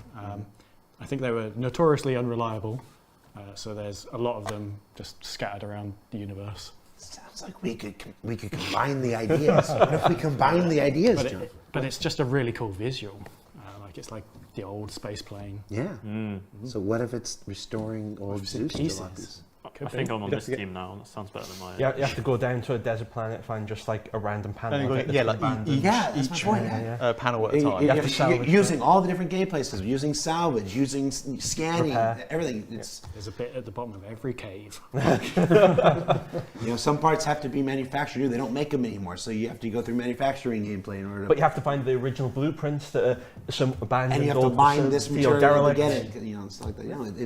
It's like that. It can be a thing that ties everything else together. Well, So Okay. is make that next that brief, next. John? Let's go. Right, get that one started. And that's about it. Thank you for hanging out with us for the time being. Star Citizen Live, the IAE 2952 All Ship Spectacular. I don't remember what name I came up with at the beginning. I should start this stuff earlier. Remember, if you haven't check out Inside Star Citizen yesterday, where we revealed the Drake Cutter, the newest starter ship. And the first from Drake Interplanetary, sponsors of this year's Intergalactic Aerospace Expo, which should be going on right about now, or if it hasn't launched yet, it probably launched by the time the show is over, whatnot. I don't have anybody to talk to right now to find out. And then remember, IAE goes on all this week and into next week. We'll be back with Inside Star Citizen next week, talking about some new ships that are coming to the persistent universe through this year's IAE, so you want to check that out for Star Citizen Live. That was John, and that was Dave, and that was Corey, and that was Ben, and that was Mark, and that was Henry. And if you know me at all, that was an amazing thing that I got through all 6 of those at once without an ounce of hesitation. Take care, everybody. See you next week. I'm not happy that the Banu Merchantman is taking longer than expected, but hopefully sometime mid-quarter next year, at least come out next year. Come on. Like, yeah, I know. Yeah. Just like the Polaris, I want also the what else? Perseus in the game. I want the Pioneer in the game. I want the Endeavor in the game. I want all the ships in the game that have been in concept for a very long time, instead of making new ones. And that's my humble opinion, that they should make all the older ships first, finish them all, and then work on new ships, you know? Before they even make new ships, they should be finishing up all the old ones first. That's my opinion. I'm not harping on it, I'm not mad about it, I'm just a little bit, my goodness. But I also know that the game can't handle, I don't think the game will be able to handle yet the Polaris, for example, or the Endeavor. So I understand those two ships taking a little bit of longer back burner to create, and to add to the game. But the Banu Merchantman I see is a possibility. But hopefully by when 4.0 comes out sometime next year, we get the Banu Merchantman, at least. Minimum, we get the Banu Merchantman next year. But I'm gonna go into doing one more video. Let's see. It's this one. And then we're gonna go into the verse and play some. IAE is here, and with it the biggest showcase of ships and vehicles this side of the Stanton system. And over the next 2 weeks, we've got videos galore dedicated to the new ships being introduced, the in-universe companies that create them, the way that we make them out here IRL, and updates and reworks to some fan favorites currently in the pipeline. But to get things started this week, it's time to talk starter ships, why they matter to the overall scheme of things, who needs one and why, and introduce you to the newest making their debut in tomorrow's showcase. The purpose of a starter ship is a player's first entry into the game that gives them that little taste of what the game can do.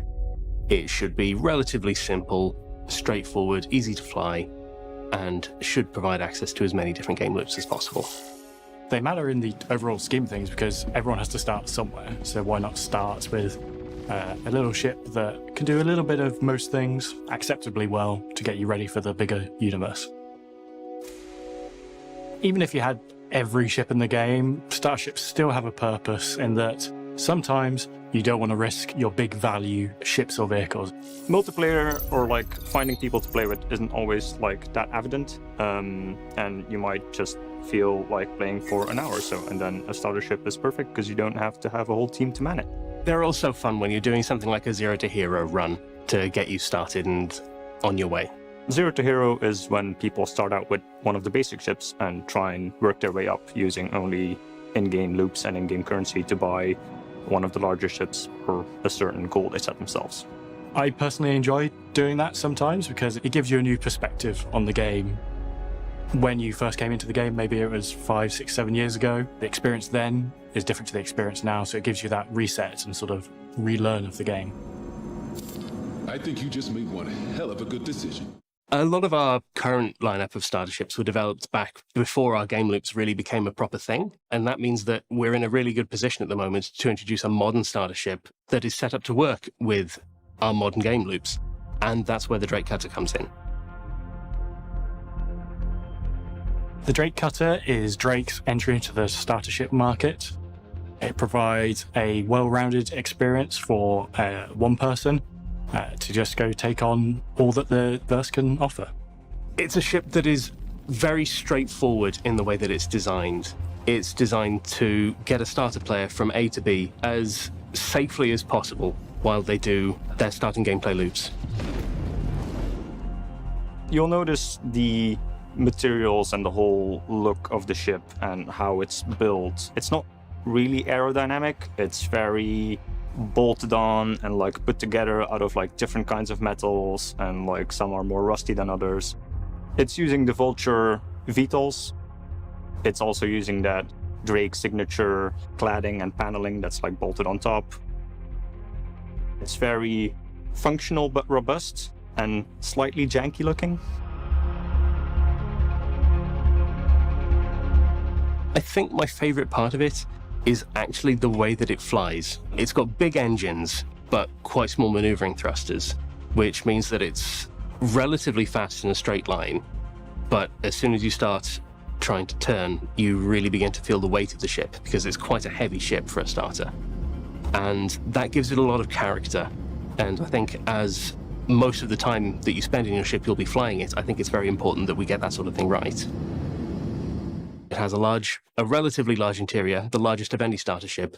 Everything is quite tactile on the inside. There's lots of levers and clunky buttons rather than holographic displays. You don't have the finer cladding on the inside that other manufacturers would do. It's all exposed insulation and pipework just to give it that no frills spared experience. As the ramp lowers, you're greeted by the cargo hold. This is where most of the components live in their component bays. And this is also where cargo is stored.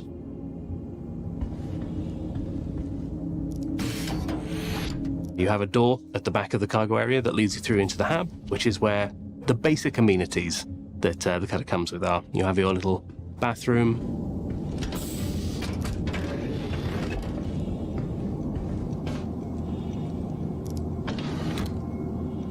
bed with a little reading light, a little storage locker and some shelving. And then through on the other side of the hab is the cockpit, which is where the last two components live, the pilot seat and dashboard.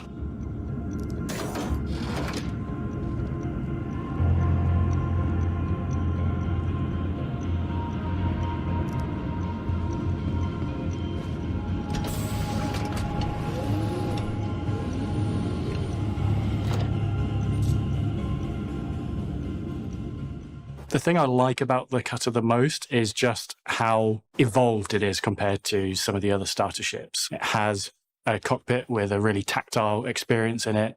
It has onboard living quarters and storage, as well as an actual cargo bay that you can fit cargo and larger things in. So it gives you lots of variety in what you can do with it.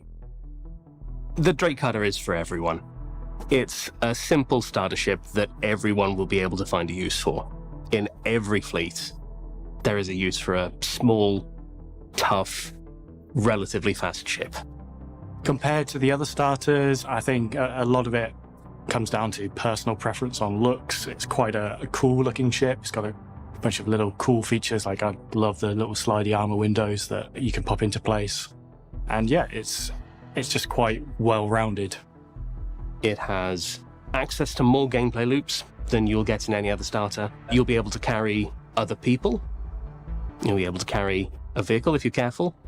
You'll be able to very easily get mission boxes in and out. You can do a little bit of bounty hunting if you're very careful. It makes a very good explorer because it has very large fuel tanks compared to the other starter ships. It's like we took a Cutlass and made it tiny. The Cutter is Drake's first foray into starter ships for the persistent universe, and will become available to all players straight to flyable when the Intergalactic Aerospace Expo 2952 launches proper tomorrow. But who is Drake Interplanetary, creator of the new Cutter, shunned antagonist of Invictus Launch Week, and this year's sponsor of IAE? Let's find out more. Do you have a favorite Drake ship? I love the Buccaneer. I used to be able to really wreck some stuff in that ship. Although the Cutlass is really good because it is, again, it can be good in a dogfight and it can also, transport some stuff. But I have a real soft spot for the Buccaneer. I'm very excited for the Corsair. I don't know if I can talk about that one, but that one looks super cool. It's literally behind you on the screen. Yeah, that one. That one looks cool. I like the wings. And the asymmetry is cool.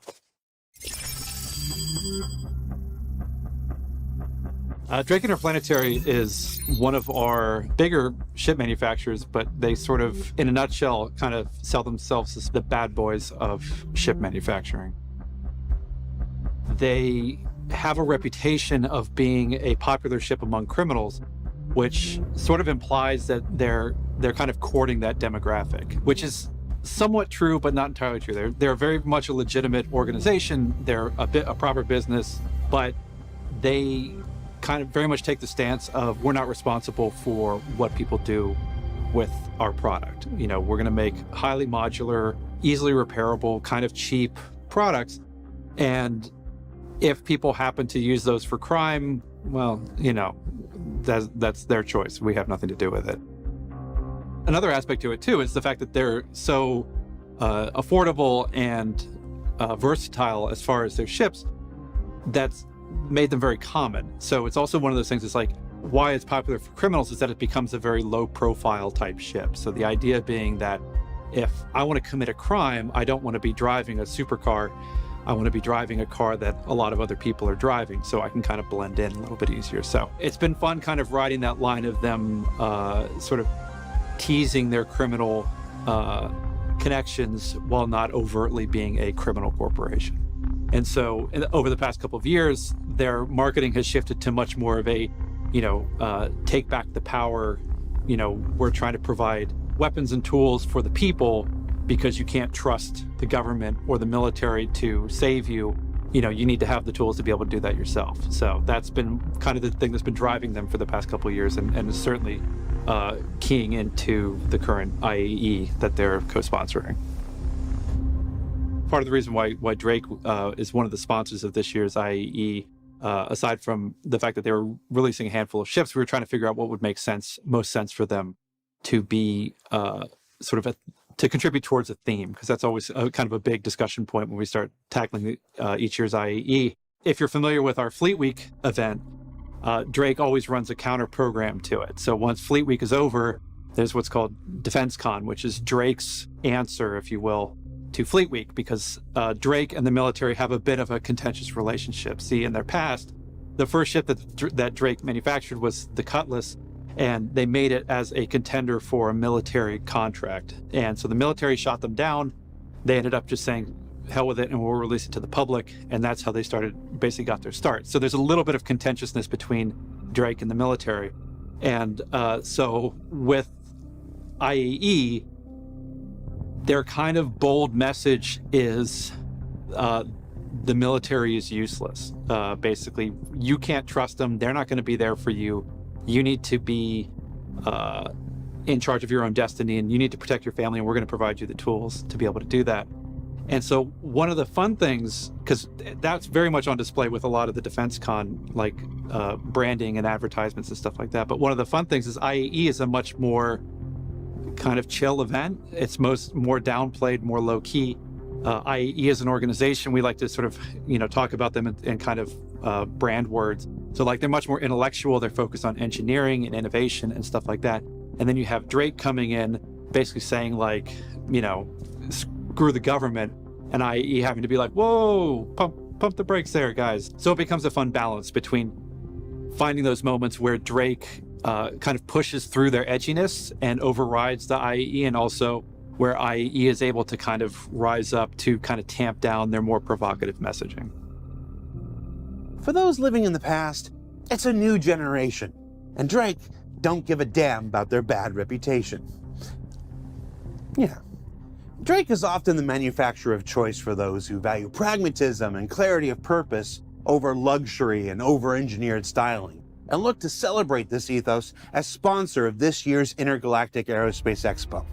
But at the other end of the manufacturer spectrum is Origin, famous for their extravagance and leisure, but slightly infamous in their mishandling of the original 600i rollout. Let's find out what went wrong the first time around and take a look at how the team aims to address the issues in the current internal concept rework.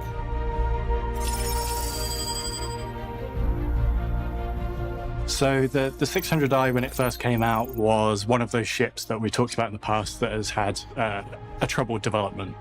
The original 600i, its core issue was what we prioritized for space. The rear was a massive habitation area where there was pool tables and bars.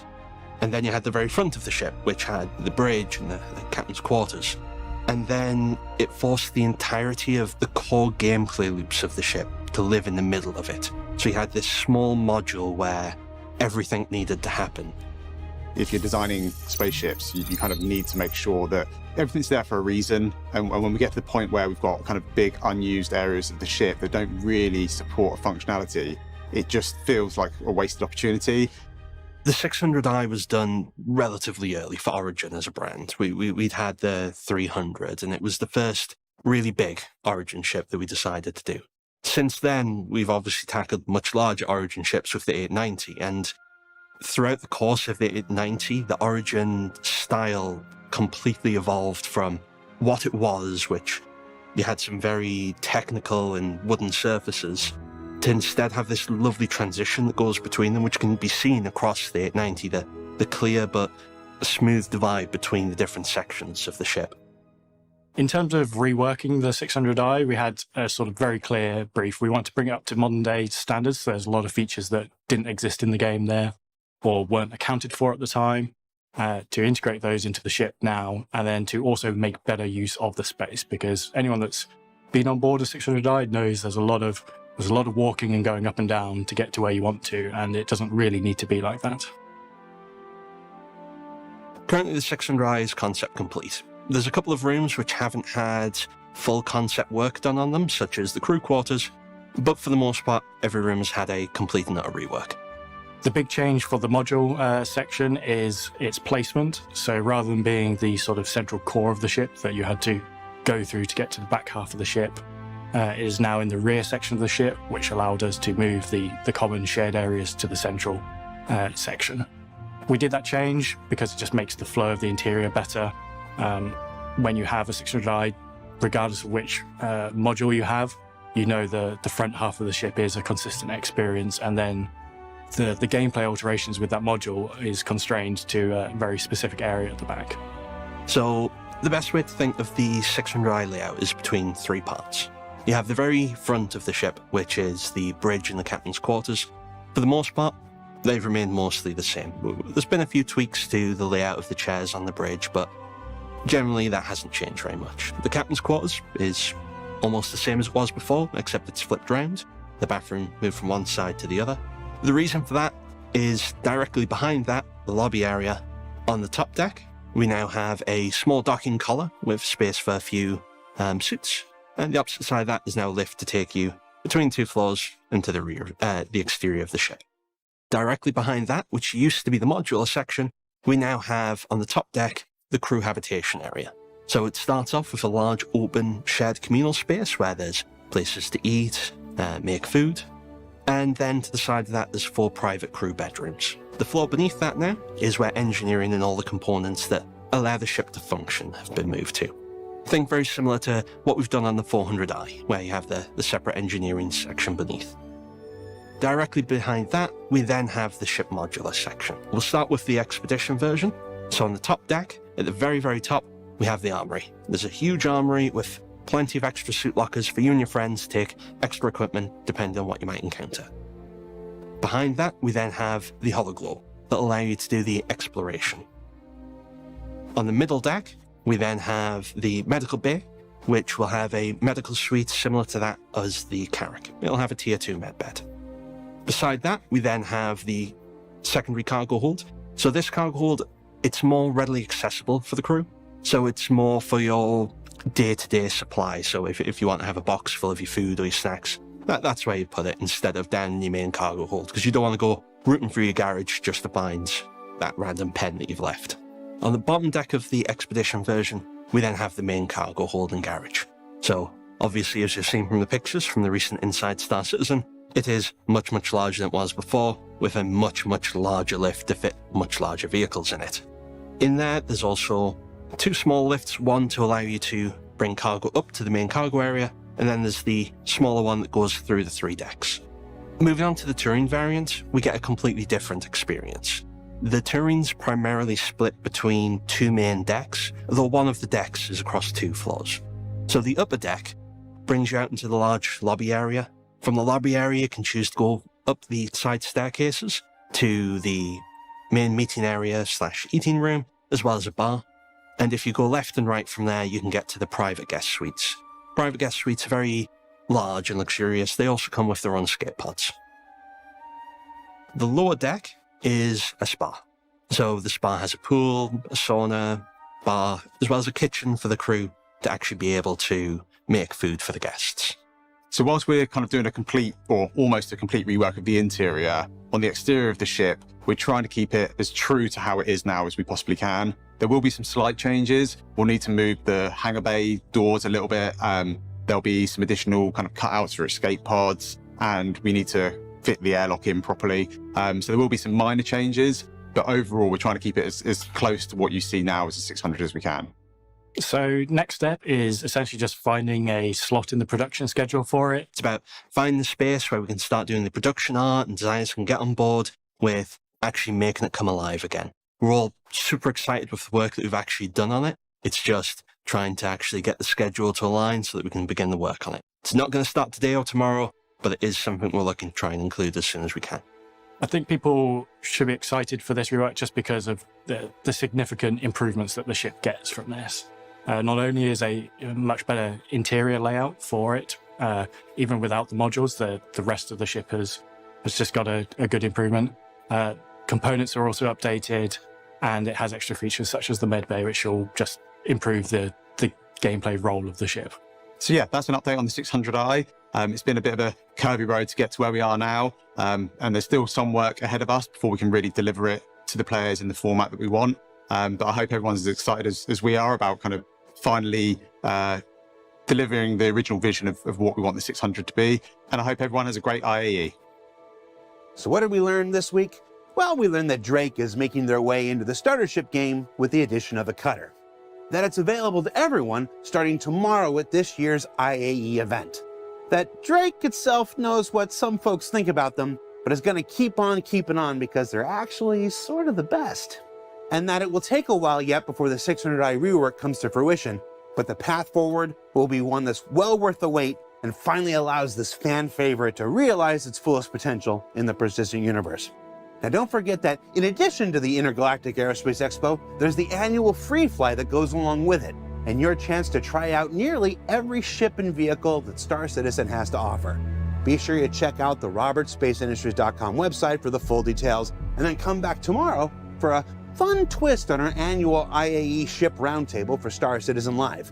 We actually have a roundtable now, or at least a six-sided triangle, or a triangle-shaped hexagon. You can be the judge.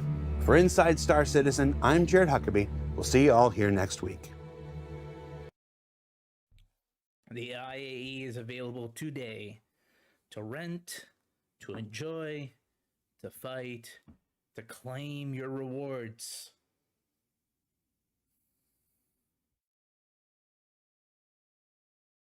And we're going to go into the game. So give me a second to set this up.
So it's just loading.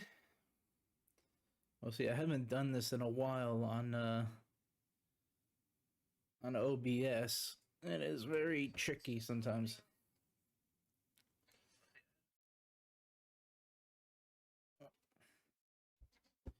All right. So, comment below. Let me know what you all think about Star Citizen and what other upcoming ships you like.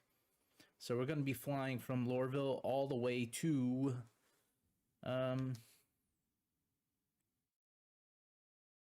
microTech.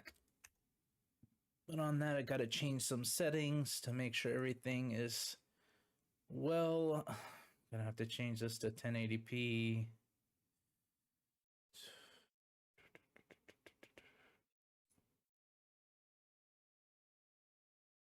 Yeah, the stream will act weird if I keep it at very high.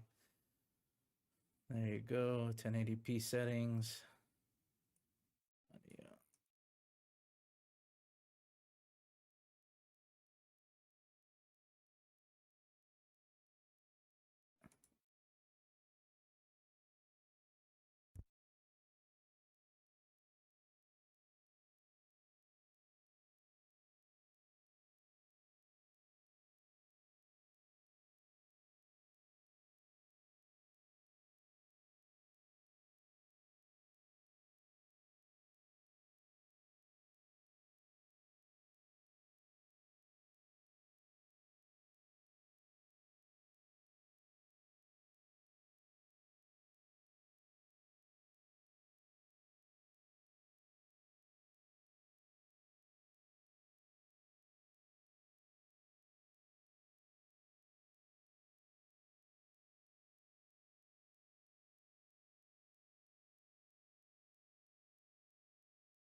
All right, I got it working.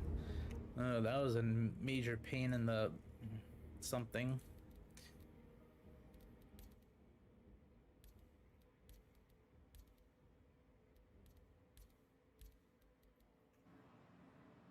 So let's do this.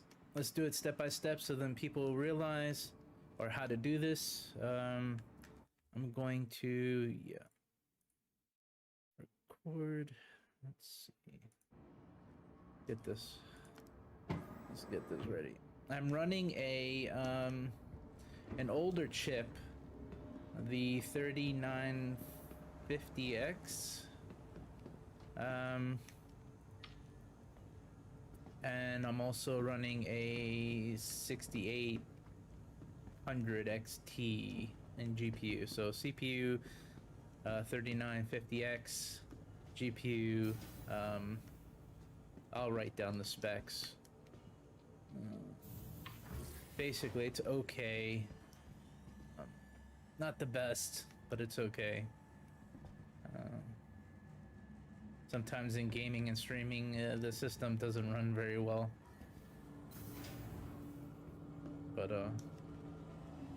that's what you get, I guess.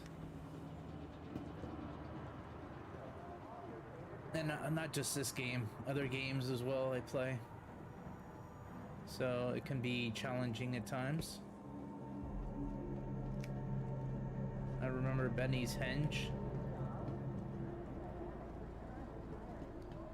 I just love this game so much. It's like crazy good.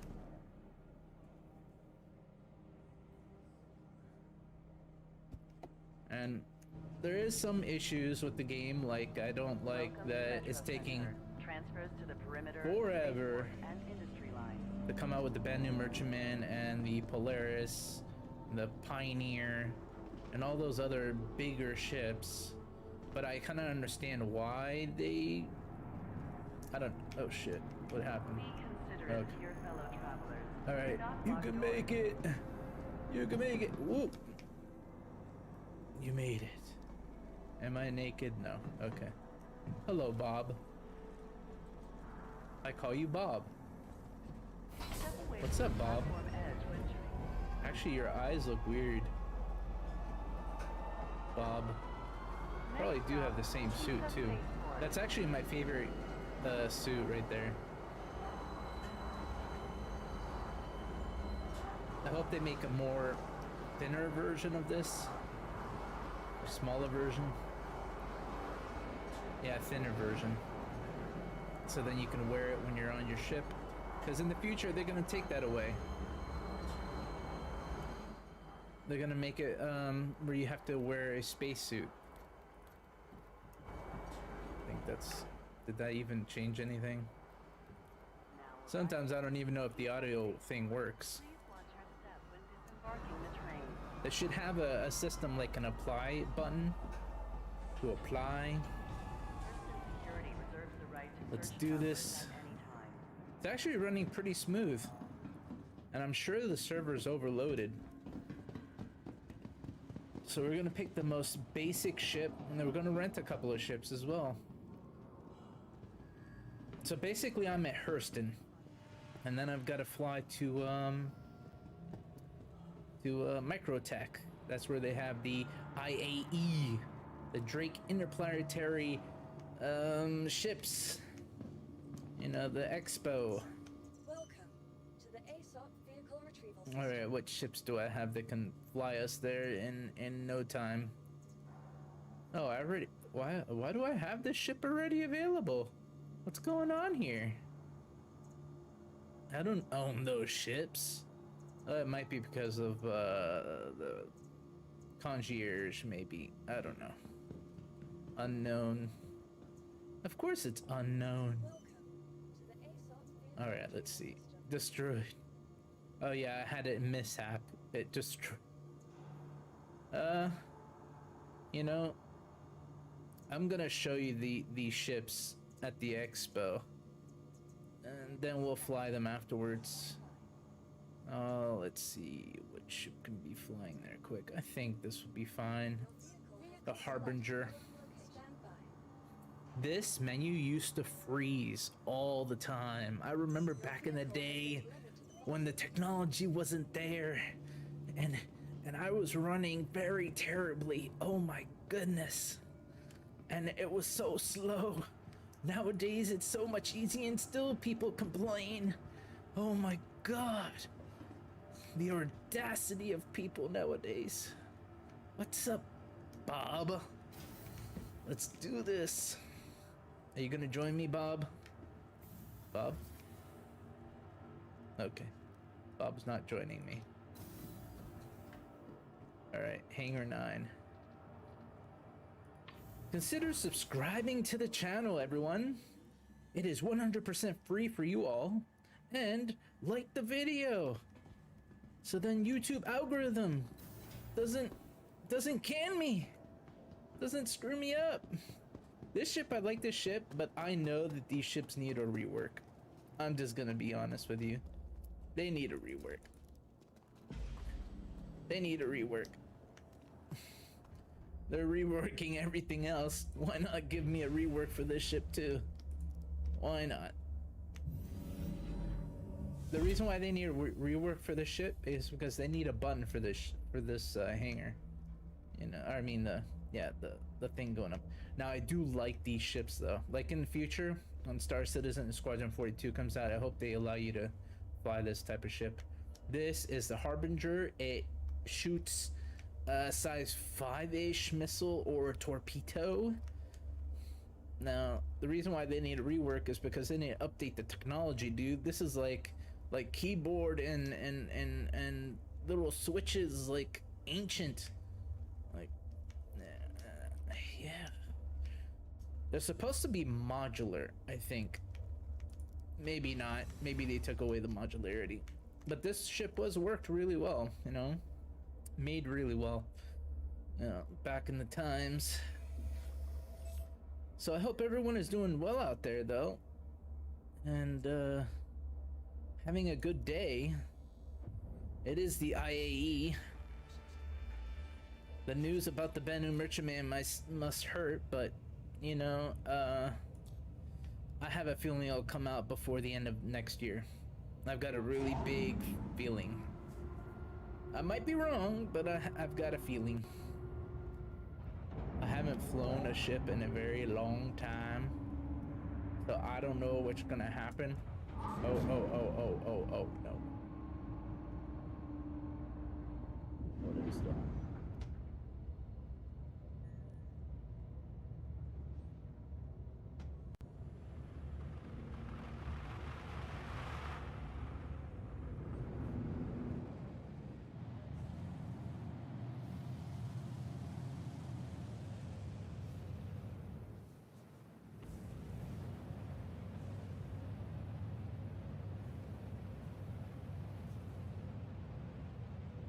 Doesn't it look so pretty? Oh my goodness. It's so pretty. Super beautiful. Now, obviously, if you lose the wings, you're kind of like ASOL'd, but you know, it's a good-looking ship. If they rework this ship, oh my goodness, the beauty of it. What they need to do is they need to hire another team, like a whole another team, like 2 more teams for ship making, and what they need to do is they need to finish with those new teams. They only finish the old concept ships, the ships that haven't been made yet, that are not in the engine yet. All they got to do is hire maybe 12 people. That's it.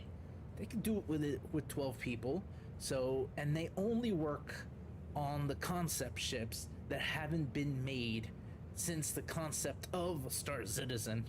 So, for example, the Bennu Merchantman, the Polaris, the you know, like all the other big ships, like the Pioneer, the Perseus. They just gotta hire at least 1 or 2 more teams, and those teams will only work on ships that are concept ships only, and that's it. That's all they're made to do. You know, all they're hired to do. And then that team could be eaten up and put into the team that's doing stuff now. So just do that, CIG. Come on. We only need 12, no, maybe 6 to 12 people. I don't know how it works. But they need to think about this. They do. They do. Alright, let's get this ball rolling. Alright, I haven't done this in a while, so... oh yeah, F2. Yes. Yes, now this ship should take us there.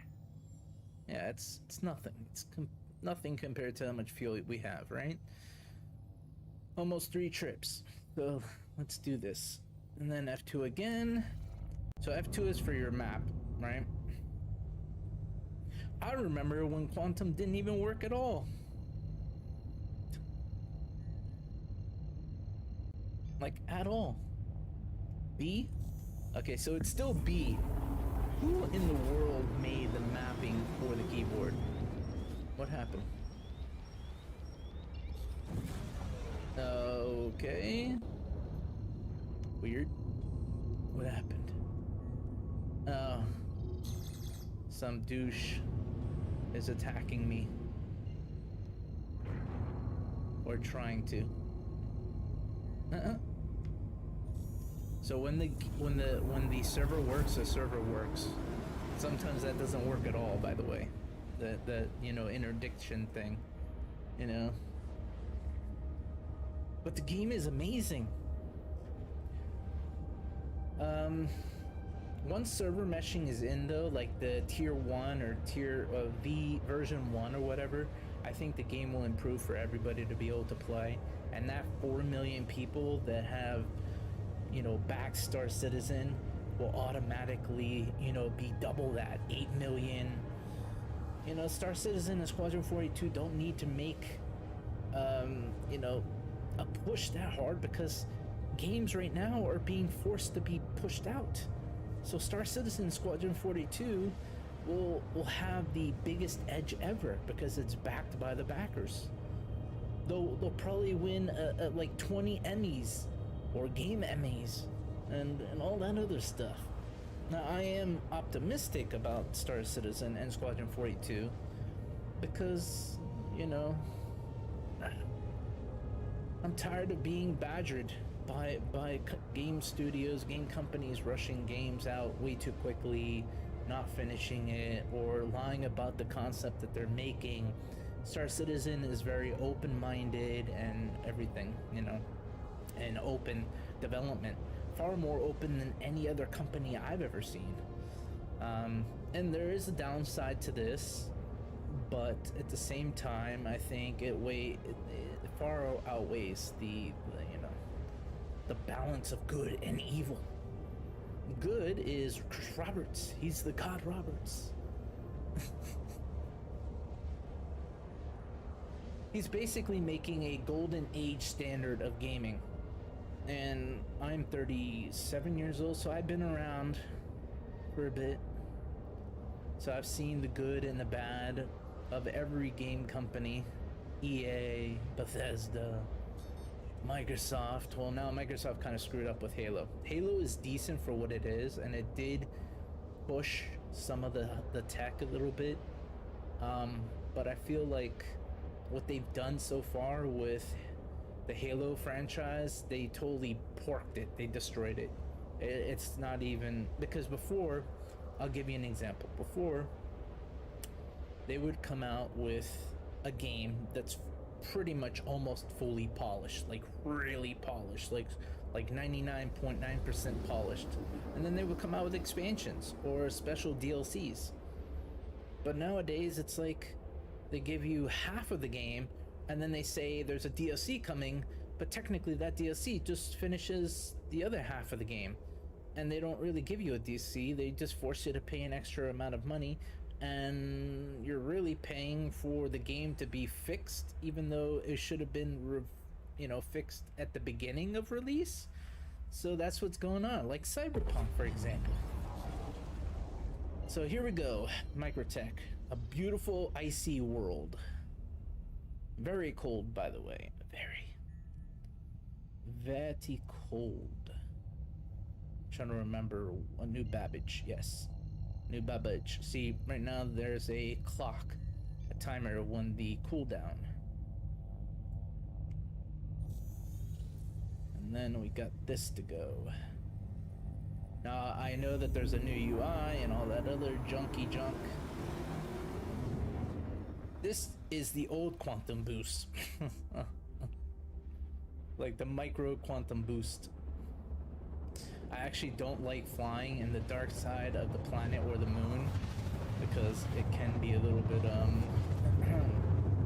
disorienting, but apparently we're going into the dark side of the planet. So I hope everyone is doing really well out there and having fun. It's the IAE, where you can rent all the ships that are in the game. I'm trying to remember where there should be lighting somewhere. No, that's not gonna be it.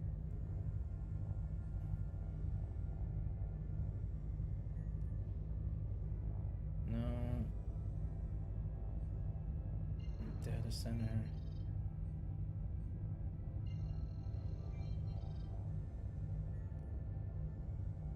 Maybe one of these. No. No. Jesus. I don't remember.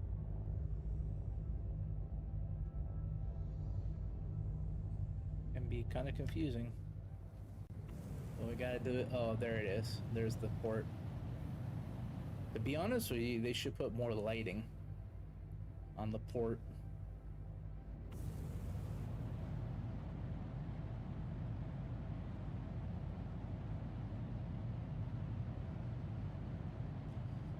No, I like the animation of the thrusts. Oh, so pretty. Looks like a rainbow. Rainbow of fire.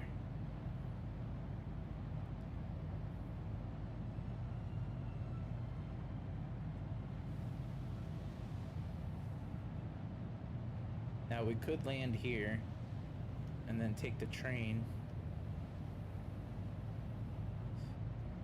But welcome to the UE 2022 Expo, which, you know, our reality 2022.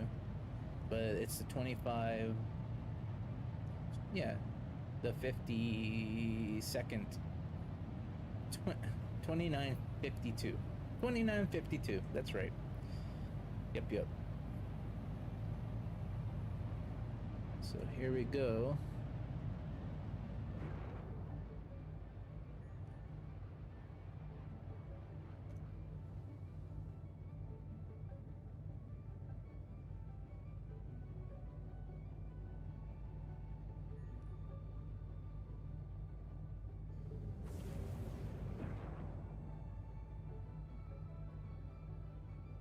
Something go wrong?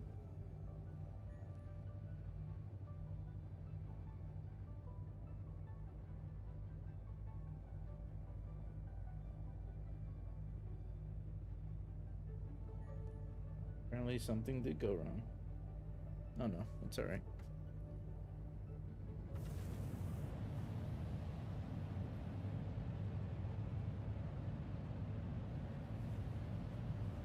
Trying to remember. We could always just go there, right?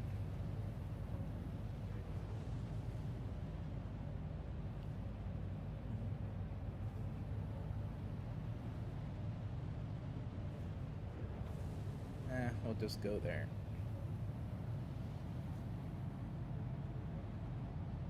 We'll just land. Why not?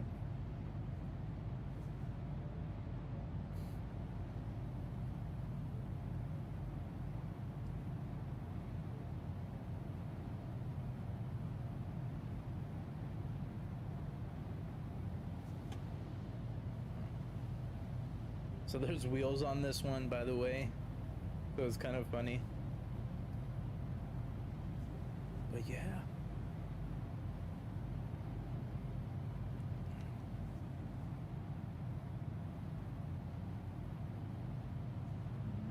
see a ship.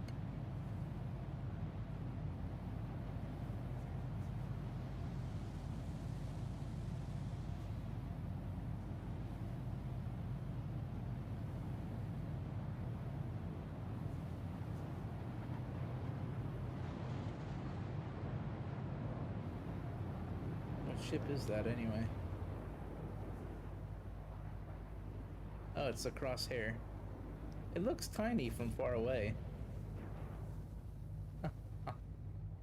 Very tiny.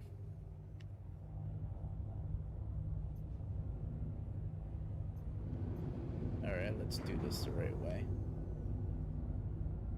Let's do this right.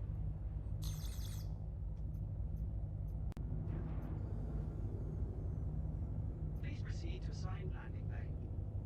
I think that's the one.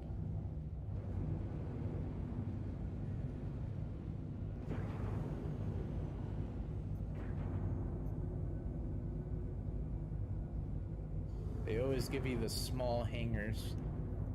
Jesus. I've got a feeling they're gonna rework this this area.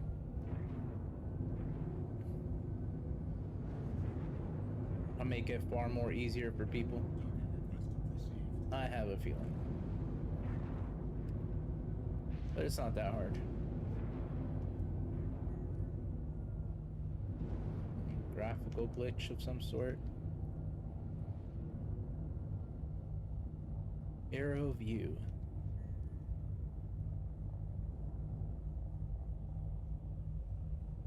Well then, perfect landing. Press double Y, I think that still works. Yep, double Y.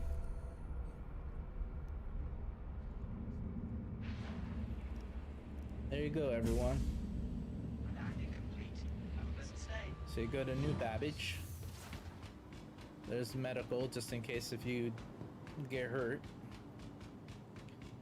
That's pretty loud.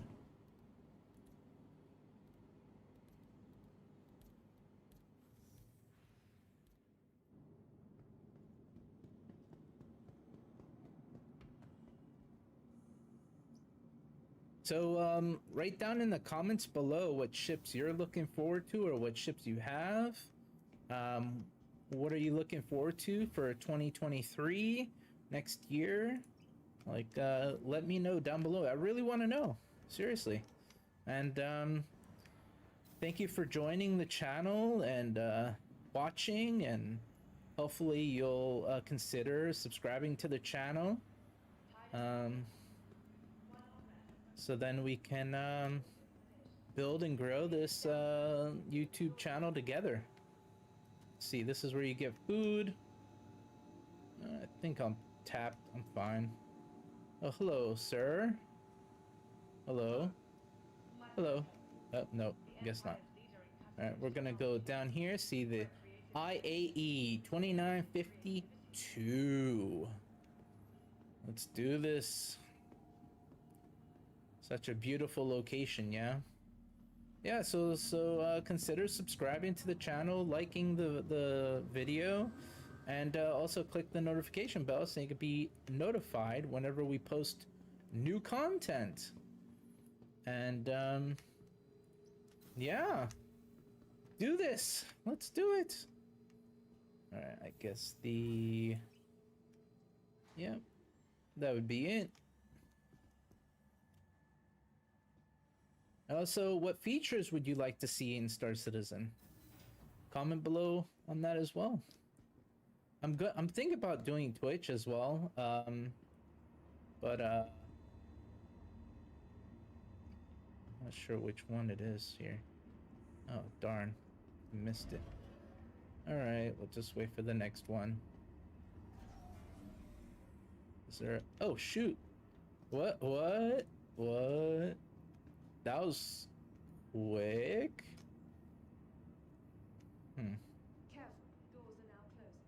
What I like to do normally is crouch, so then no glitches happen.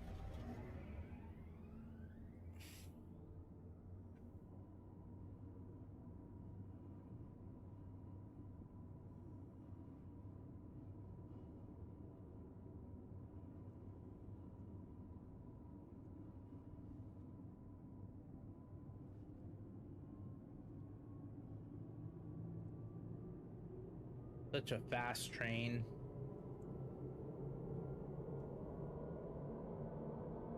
Ultra fast. Wow.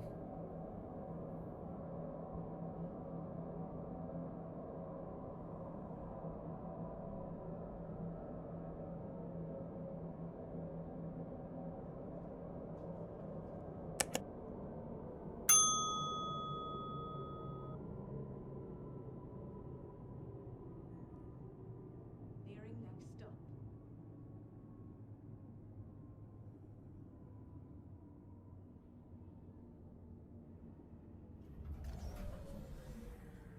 Vision momentarily. The capsule will be leaving the station.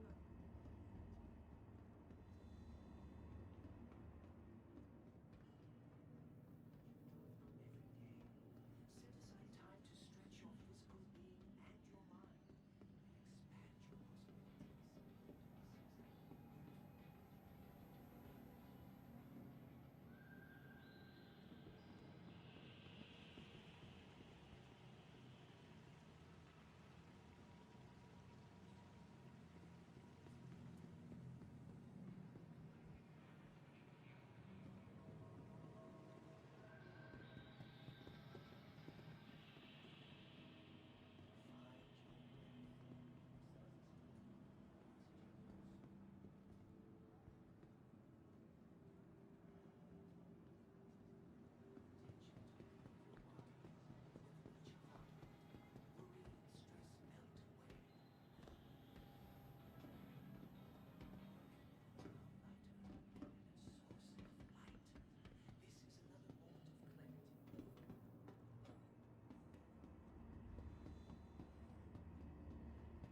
possibilities. Nearing next stop.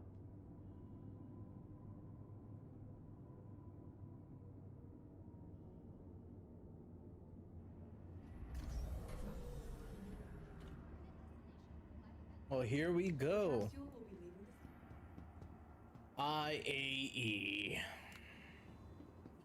Let's do this. Today is Drake. I'm gonna show you the schedule for the entire month as well, and you could come here. See, that's the new ship, the Cutter. The Cutter. You got these clothes that you could purchase. I think you can still purchase them, yeah. Yeah, you can still purchase them. But I think I already own these. Unless they delete them from your account, I have no idea. Now, I remember a few IAEs ago, they had like a play, and it would read you everything. Not anymore.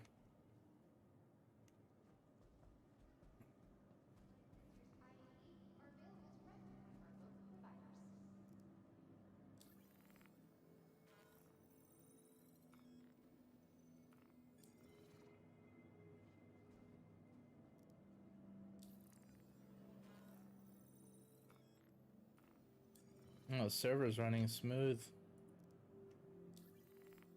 Normally I get some kind of lag. Wow. I'll get all those credits back. No worries. I wish they would have a jacket similar to that color. Let's see. Anvil. You've got Argo. You got RS. No. No. RSI. I'll buy another. I like RSI ships, by the way. Big time. Just the aesthetics. The Connie, not so much. But the other ones, sure. Why not get this one too? Watch me have like 8 of these, 9 of these in the future. Now what they need to do is sell these in the store, and then you can buy them in real life. That's what they need. I'm actually quite serious. They do need to do that. Actually, I like Outland as well. One of my favorite companies. Because of the Pioneer, the base builder. I still gotta buy me that ship. Yeah.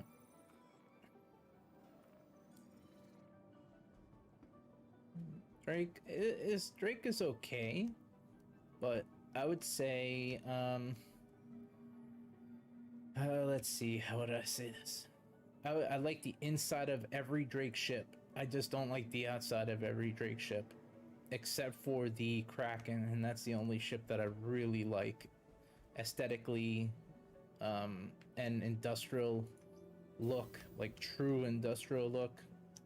So these are the events for all the ships and vehicles. So RSI is on the 26th, you got Argo on the 23rd and 24th, you got MISC. Now when you rent a ship or a vehicle, it lasts in your account and you can use it and play with it until I think 24 to 48 hours, and then it's bye-bye, ta-ta. But then I think there might be a last day of some sort that all the items are going to be available. Maybe, I don't know. They did it 1 year, maybe. I can't remember, but I'll look into that and see. But here's the schedule. I also have the schedule on the thumbnail, and I will keep the schedule on a different thumbnail, so then everyone knows when these events are going live. So let's go to the Apex Hall. But thank you for joining the channel to watch, and I hope that you enjoy this video. Also, consider subscribing and liking the video. It'd be very much appreciated, and it helps very much and pushes the algorithm. So let's do this. I'd rather walk from up here because I don't know the steps. I might clip my foot and break it. All right, here we go. And I'm only... I do like the Caterpillar. There's one ship I do like, but it doesn't fly as well as I was hoping for it to fly. Let's try to lower the volume just a tad bit.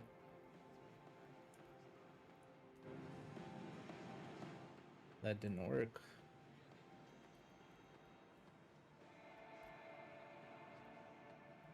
Maybe it's under this.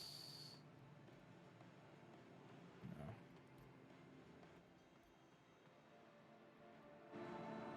Oh, well, anyway. All right, the Caterpillar. Let's actually look inside. Actually, let's look inside the Crosshair, because I know everybody wants to look inside. It's supposed to be an exploration ship. Supposed to be. It is a brand new ship that just came out. You could play with it. The exploration part of the game is not in fully yet, not like 100% in, but it is capable of doing a lot of damage to incoming enemies. So there's that, and then it does have a decent cargo capacity, I must say.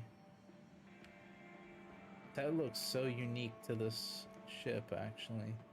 What port is that? The wing? Oh, it's a rocket piece. Wow, okay.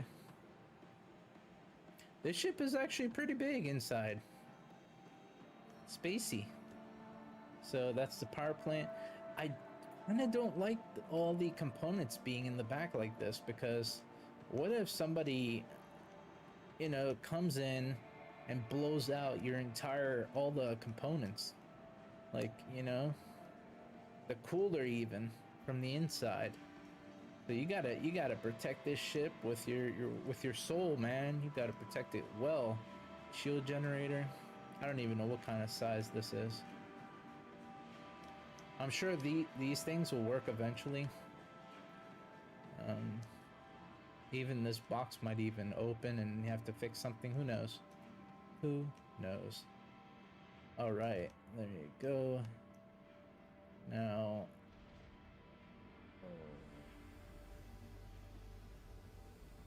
support. All right, so the other main components are here. Wow, this room, this tiny room, is amazing. You know why? The gun rack. I did not know this had a gun rack in it. Huh. Not bad. I might want to buy this ship. We'll see. You know. Help us out in the channel and, you know, make us get like, I don't know, 10, 20 subscribers. You know, might even give away a ship or two. 100 subscribers, there you go. 100 subscribers in the next 3 months. And we'll give away a ship to the community. Well then, the cutter. We'll give away the cutter. There you go. I'm gonna get a cutter today so I could give it away. Jesus.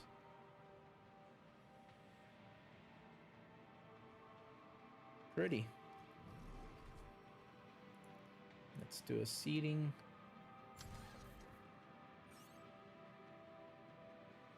I'm also looking forward to the Galaxy, which is a new RSI ship as well. So, yeah, it's pretty. Are those variants, or are them the same? Are they the same? So you get your own captain's baby quarters. And there's a turret there, Jesus Christ, this ship is filled with freaking weapons. Jesus Christ. What is this? Huh. Oh, to the top deck. Okay, okay. This is your crew quarters. There's 3 personal crew quarters. And this is Drake? I'm confused. I'm surprised. Really surprised. What else is in here? You've got Juno Stark work.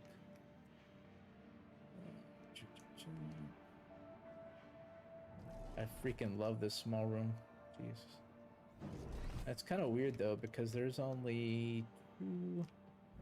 Oh, 4. Wow, okay. So they thought of everything.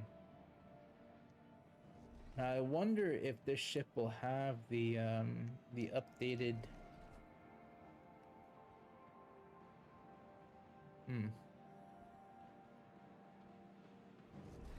It's so detailed, like the inside is so detailed. The only thing I don't like about Drake is that they have weak shielding, or weak armor. But when armor is in the game, right now it's not in the game, I can tell you that much. Right now, armor is kind of faked. I don't know why this... Jesus.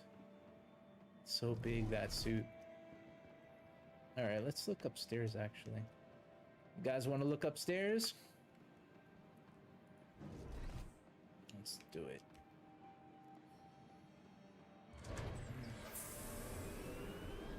I think it works. And they're doing it the old way. Oh, that's going down. I made a mistake. Alright. I don't know why that did that. Oh, that's to rent? I don't need a rent. I already have you. Let's do this. I freaking love that. So then no mistakes could ever be had when you're pressing a button. Oh my goodness. Roof access. Huh. So if something goes wrong, you can repair from the outside. Wow. Pretty. What size is this?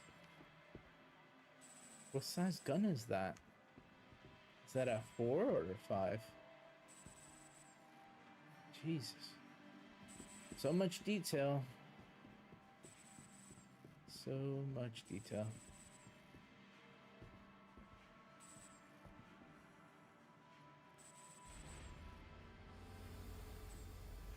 Does that close off? Apparently not. Well, there you got it. The Crosshair. A exploration slash killing ship.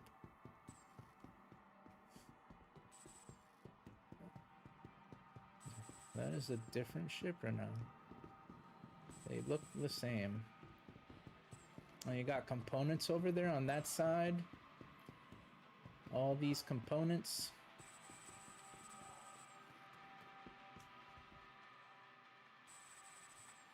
Not that expensive.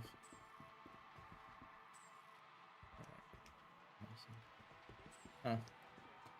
Yeah, in this game you do have the capability of upgrading ships within inside the ships. So it's this. Wow, what a small bug. Alright, well. Apparently this Crosshair does not want people on it. Yep. Alright, it's the same ship. There's no variance, it's all the same. Now those missiles on the wing, oh boy. If that wing gets blown, all those missiles are gone.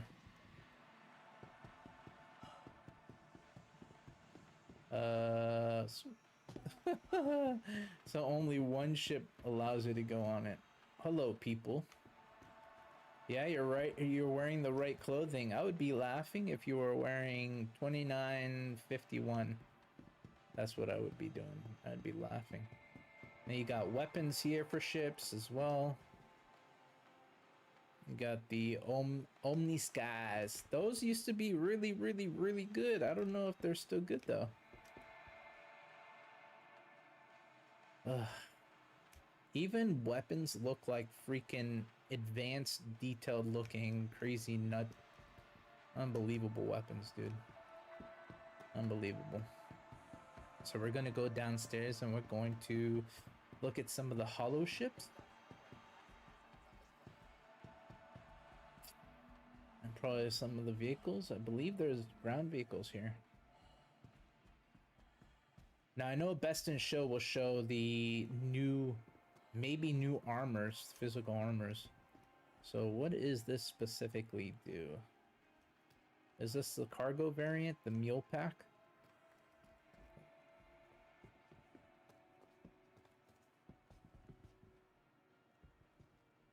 Yeah, cargo. I'm actually surprised this came in the game. I'm really surprised. But imagine having like 30 of these or 40 of these, you know, just pack stuff up and carry it on missions. Can't wait until there's more star systems in the game. More than 2. I want at least, I think they can do it. I believe they can. I'm gonna rent this.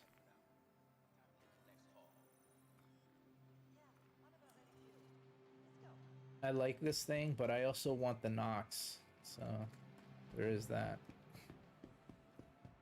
I want the Nox. Alright, let's see. I am here. We will look at the cutter soon. Don't worry about that. We will look at it very soon.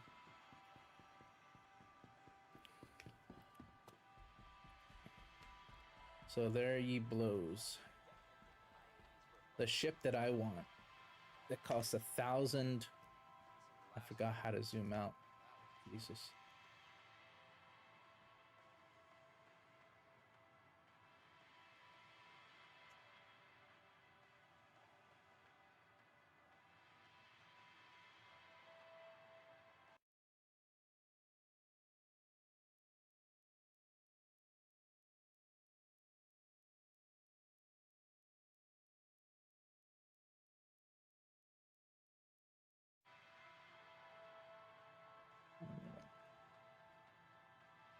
So it's going to have a modularity to it. There's 2 different kinds. There's the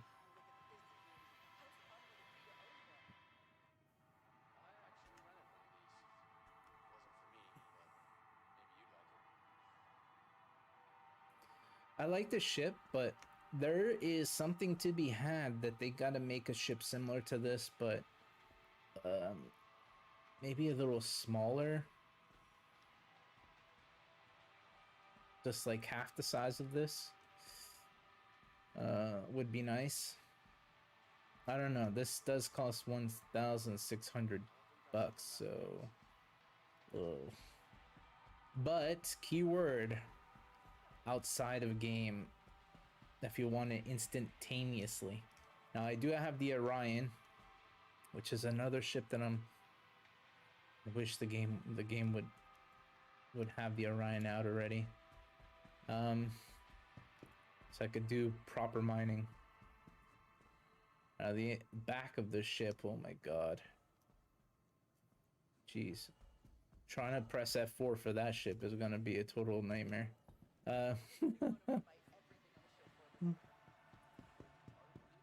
If that ship comes out before my Polaris, I'm gonna be super...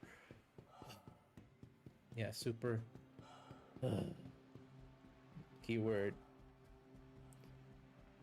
Infumed. I've been waiting since 2014. That's the elevator, and that's the other halls. So look at this one more time. We will look at the caterpillar when we leave. This looks like interesting. People not sitting down either. So tell me what you all think down below in the comments. Yeah, write it down. Write your opinions, your feelings of Star Citizen down in the comment below. I will even write back to you. We are here enjoying the IAE 2952. So these are the cutlasses. I like the inside, but I hate the outside. Just gonna be blunt. I like the inside, but I hate the outside with a passion. Hate. It's just, it's too it looks too flimsy. This is the medical variant. A friend of mine has this ship, actually. It's a decent ship, I'm not gonna lie, but the outside looks terrible. Now I wish they would change this core area, because I think they're all the same. I think they're all the same.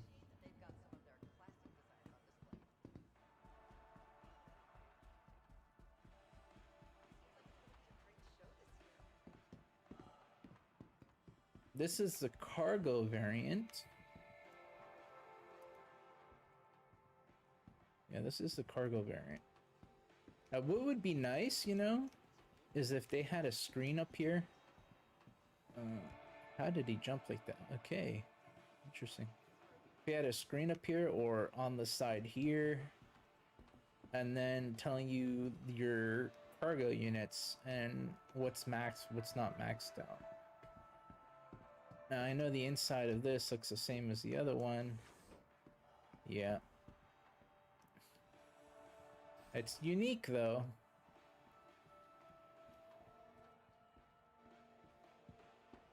Now, from the outside, you wouldn't know if this ship can carry this many people.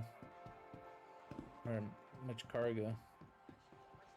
Is there... What other version is there? The steel, which I think is the gun variant. You know, just a bunch of guns.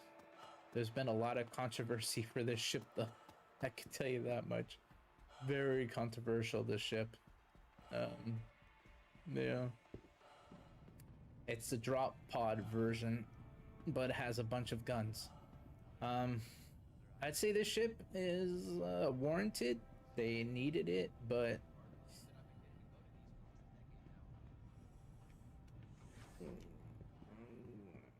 There is a but. I just don't know how to explain the but. Turret. Now what they need to do is do a exploration variant. It's big enough to do an exploration variant. Definitely. They've got a police variant, they've got a rescue variant, they've got a base variant, they've got a gun variant. And they got the police variant, so they need to have one more variant. And that would be exploratory one. Or, instead of an exploration version, they should have a scanning version. You know, that makes it where it's a lot easier and cheaper to make, outside and in-game. Because that would be a lot easier. So instead of having that gun up top, no, the gun could be up top. Maybe have one door. No, maybe that might not work out. Oh, they could easily do this. They can take out the bottom here, remove the bottom and add a dish underneath, or do the same thing for the top and add a dish up top. And it could be a scanning variant, exploration variant, for example. And I think the apex this way. You know what they need to add? They need to add a tiny rover or skates. You know, skate. It's easy to make, I'm sure. Skates where you can skate to the next area. You know, like not skateboard, but I mean like skates, like shoe skates, you know? And you can skate there, you know, throughout this whole entire event instead of using big vehicles. I don't know. I like that ship a lot. So he is the cutter. AKA, you're cutting yourself. I think there's variants. So let's look at these. And then obviously the Herald, which I actually do like the Herald. I may even get one in game, or maybe 2 or 3 of them, because they are info runners. So yeah, data mining, info runner. Also, I think they have some kind of missile encryption thingy. I don't know if that still exists in the game, but e-warfare kind of thing. This, I like this ship as well. It's very basic, but in the inside it looks great. So let's look at the cutter. And then we'll look inside there.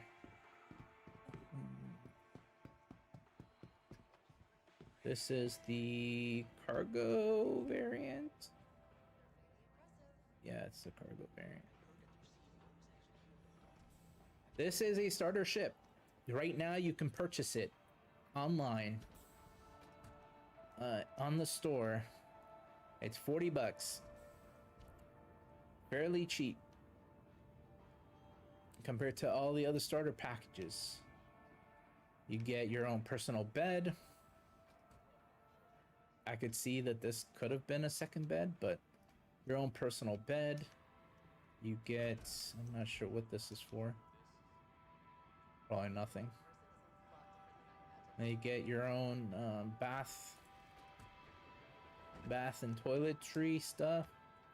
You could even open this. And that's a shower. Very interesting looking shower, but still a shower.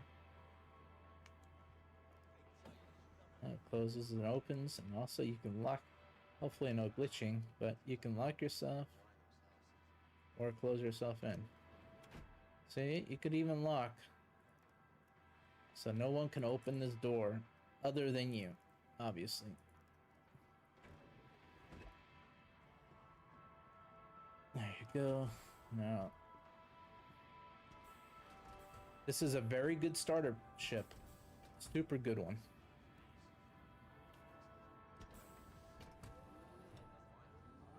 So there you go. We'll fly this in-game to test it out a little bit. We'll even do a bunker mission. I like the canopy. It's very sleek.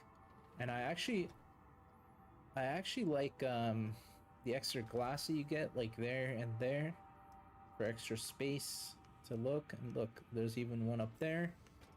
Makes it more interesting. You get a gun rack, some inventory stuff, maybe ammunition up there, components. I'm not sure.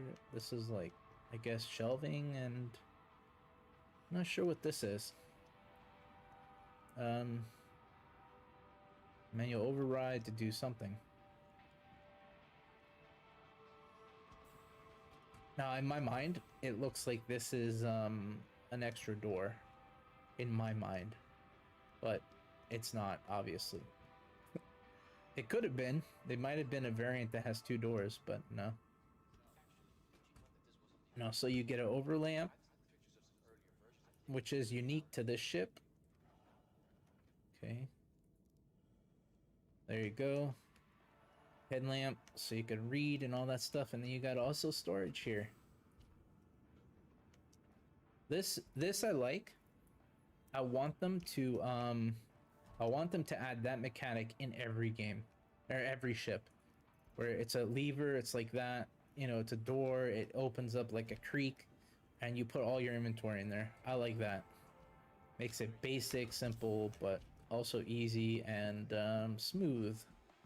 This is the same thing, I think. Not sure. I thought they had a medical version. Maybe I was wrong. Weird. Guess not. Now let's look at the Vulture. Surprised I remember names. Not always that great with the names. This is a salvaging base ship. This would be a great ship to have as well, because then you could salvage wrecks. And the trick about this is, when the game comes out, right, there's gonna be wrecks everywhere. Everywhere. The game is gonna be huge. You're gonna have multiple star systems, and you're gonna want a ship like this, because this will make you the credits. This is industrial beauty. A marvel of golden money. The gold. That's why it looks so golden. Has some cargo space. It also does all the working over here. So after you salvage with the lasers over there, it drops boxes, you know, and then you can put them here, yeah, all here, you know, here. Now, a friend of mine has the Reclaimer, which is even 10,000 times bigger than this, and salvaging is, there's a graphical glitch. Not sure what this is about, but okay. So I don't like stairs to be on, or ladders in this game, because I'm afraid it might code out or something, but hey, we've got this, components, we've got a little box area that looks rusted with a lot of blood. You've got gun rack. Now I'm gonna be honest, I think that they should have put this on this side and that there, so then it's easier. You could even close this off. You got your own kitchenette kind of thing. Or no, it's not a kitchenette, is it? What is this? Huh. Not sure. I'll have to look it up. Not sure. Components, close. Open. You got your own bed. With, I think, no. Oh, you got a headlight. That's for sure. You got your own toiletry stuff. Hey, what's up? What's up, Doc? You got your own medical gun. Good idea. Salvaging tool. I've actually never seen that suit, I think. Was that a new suit? I don't know. It's not a very good look. Alright, you got a computer here. Do all the busy work, scanning. Yeah, you have to have a scanner on a salvaging ship, obviously. Now let's look at the cockpit. I do like this, the rolling thing of the chair. I don't like the ones that move like a bunch. You know, I like just the circular thing because then it's much easier and smooth just to get into the ship or just to get onto the chair.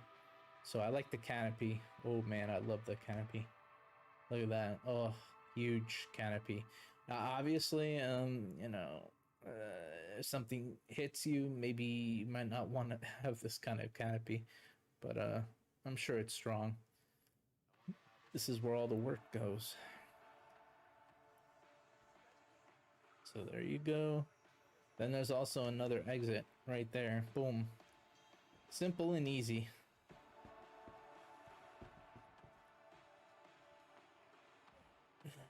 Gotta do it right.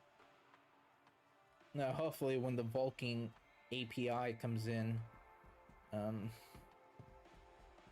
detail on the ground will look even better.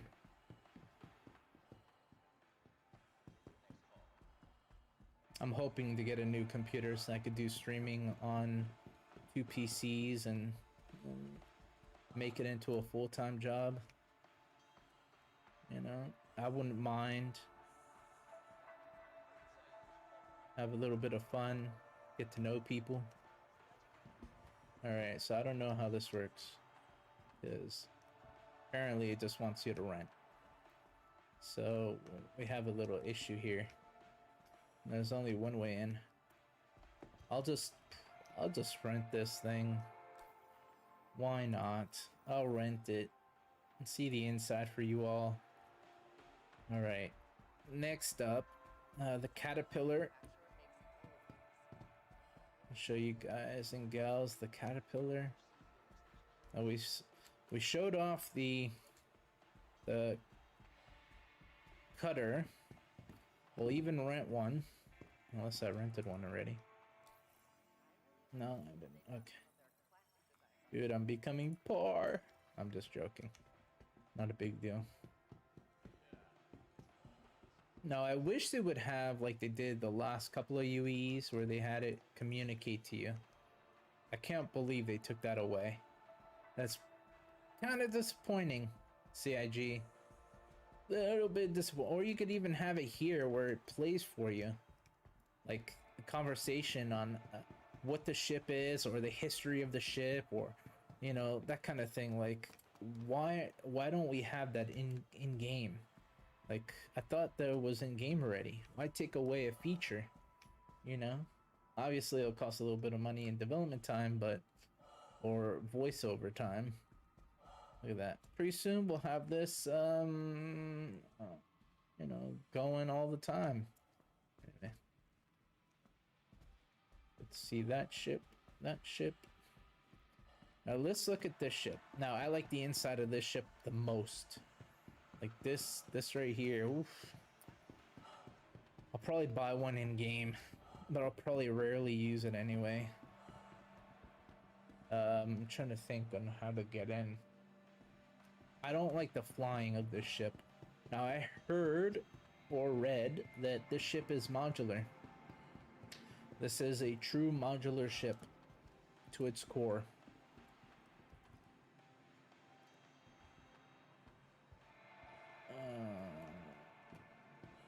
Alright, well, there must be a way in.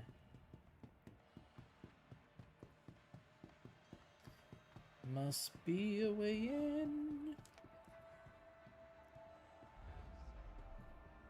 You don't want to get your head smashed. Now, I have a feeling, and I'm probably saying this to be funny, but this ship will probably get a rework of some sort eventually. It doesn't need it, because clearly there's gun racks in it. Habitation area. It looks like an alien vibes, which I like very much. What's this? Yep. You got your food, I think. That might even be a burner. Yeah, that's a burner. Storage. Hopefully this storage is real in the future. It even says how many CUs. Wow.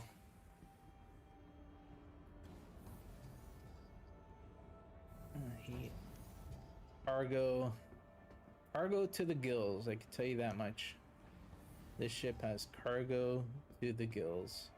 Now, each cargo spot or each cargo thing is going to be modular eventually, where you can switch it out to be a medical variant, or not a variant, but modularity stuff.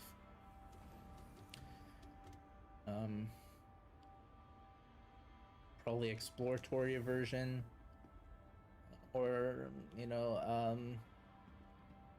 hydroponics, which would be a thing in Star Citizen for sure, and a bunch of other modules. Science version. This is the upper part. I'm surprised they have the habitation down there, and they should have it in the main cabin, but apparently not. This is the main. Oh shoot. So 2 people here. 2 people here. Probably engineering, right?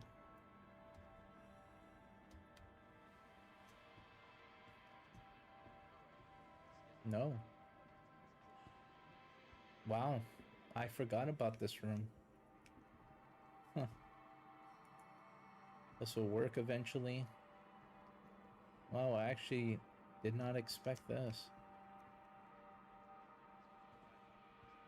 This is nothing right now. Okay. A sink even. Wow. Burners. Huh. Very well. Even your own bathroom. So the Caterpillar is... Oh wow, another rack. Jesus. This ship is going to be very valuable once the game is fully out. Jeez. I didn't even remember about any of that stuff. I think there's some kind of stellar cartography? Maybe? Oh, tractor beam? There's a tractor beam on this ship? Yeah, I'm not clicking on anything, bruh. Was that a tractor beam that I saw? The word's tractor beam, right?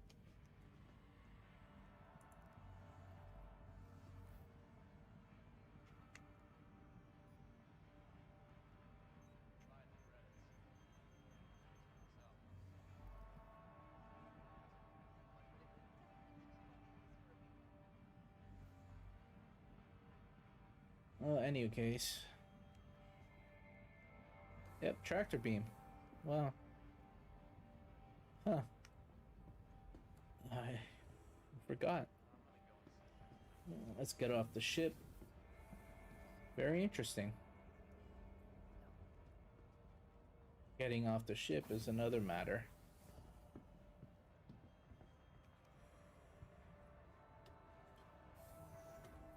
So there you go, the IAE. All in a nutshell. So I'll be on tomorrow as well, for you all to know. Thank you very much for watching as well. Consider subscribing, and it's 100% free for everyone to subscribe, and also like the video and comment below. Let me know what ships you're looking into or want to get, and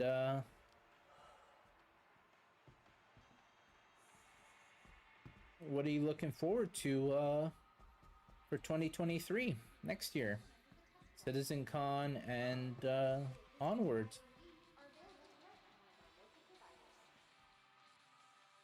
It is cool that you can see a commercial within the game. That is so cool. So cool. That is the steel, the cutlass.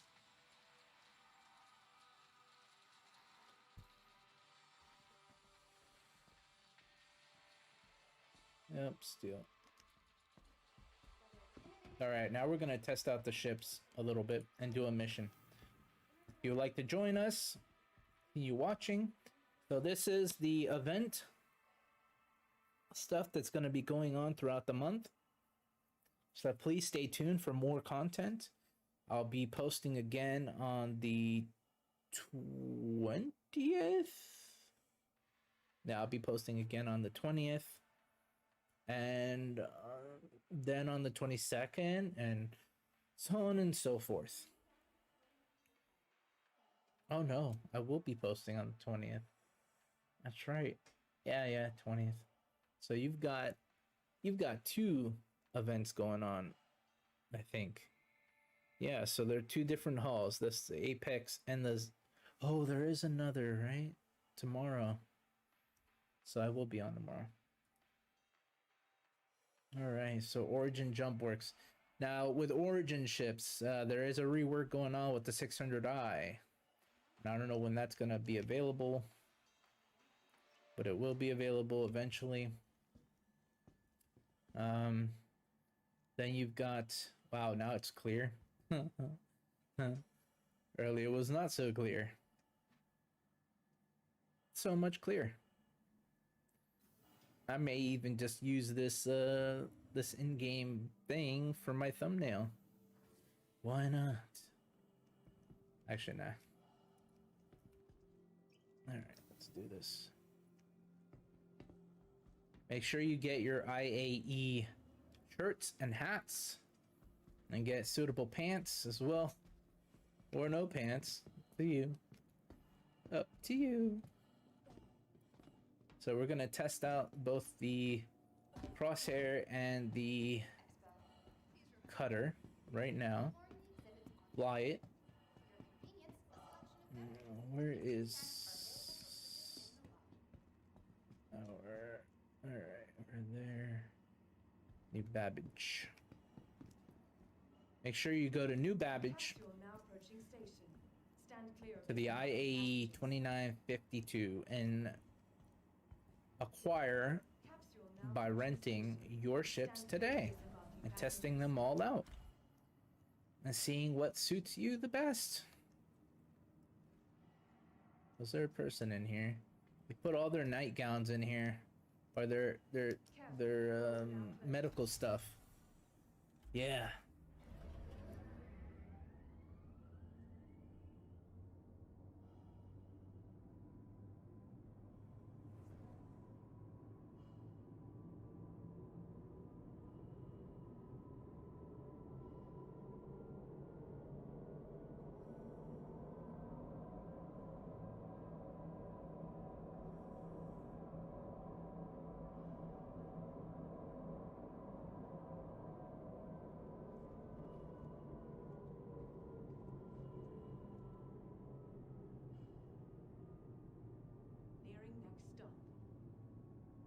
This would be the habitation area.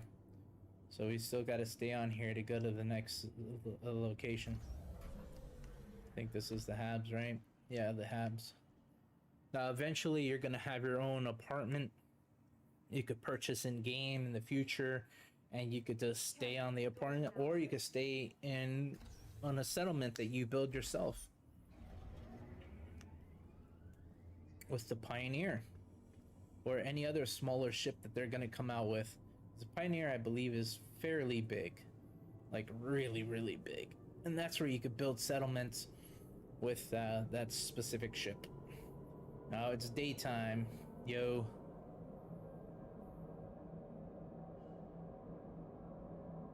Wow. And you know that is a sun that you can actually go to, right? Wow. There you go, everybody. Look at that. That's the station above us. The game is very, very huge. Now, it's one star system with a bunch of planets and moons. The game is not small by any means. And once server meshing is in, they'll be popping out a server meshing with probably one new star system to do testing for like a few months and fixing some things, and then probably after that we'll probably see a star system every 3 months or something like that. Maybe more than that. So we're gonna go up top. Gotta make sure I wear correct stuff. Alright. For today, the server is doing decent. I want 318 to come out so badly. So badly.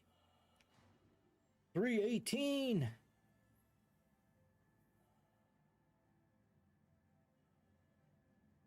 .318 hype.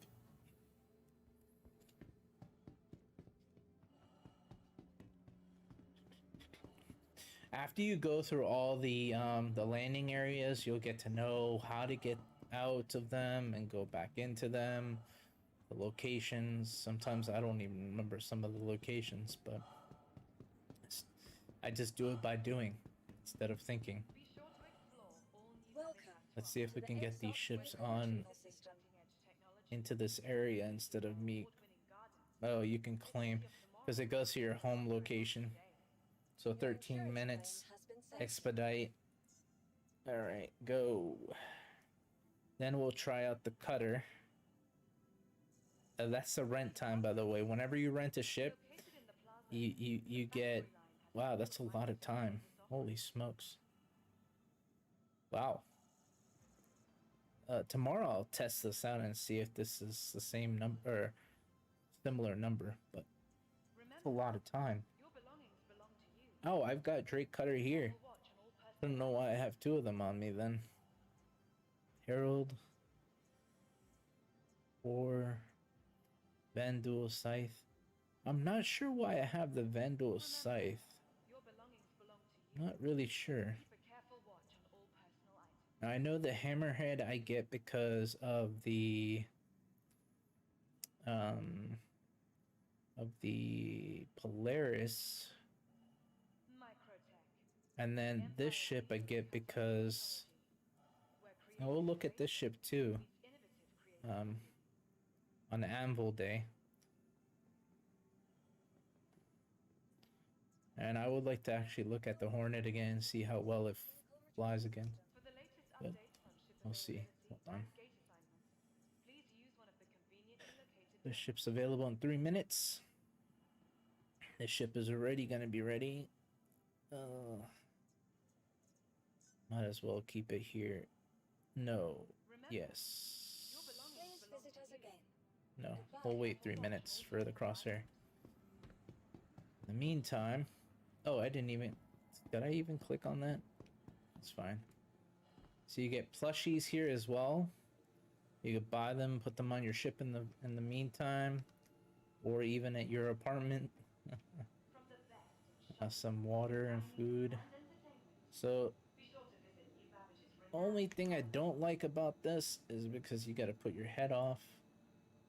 Oh yeah, because I don't have any of my items on me because I'm localized grid. So, at least I got those two items on me right now, the gun and that. So press I is for your inventory. You can purchase one of these.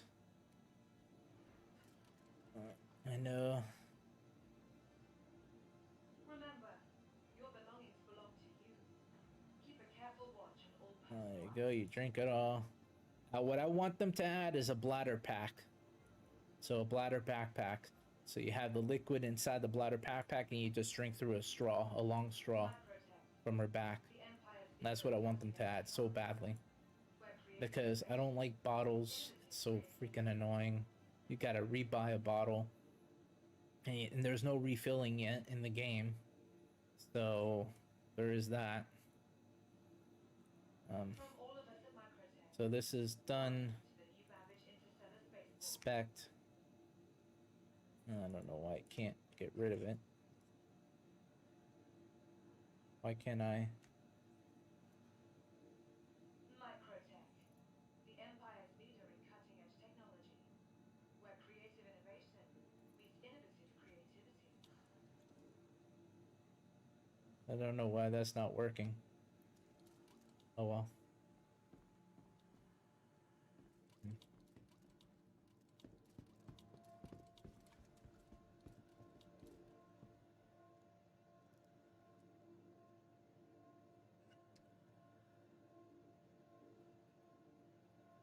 Oh, that's not working. Hey, help me here and take this cup. Alright. Now I'll sound like water all day.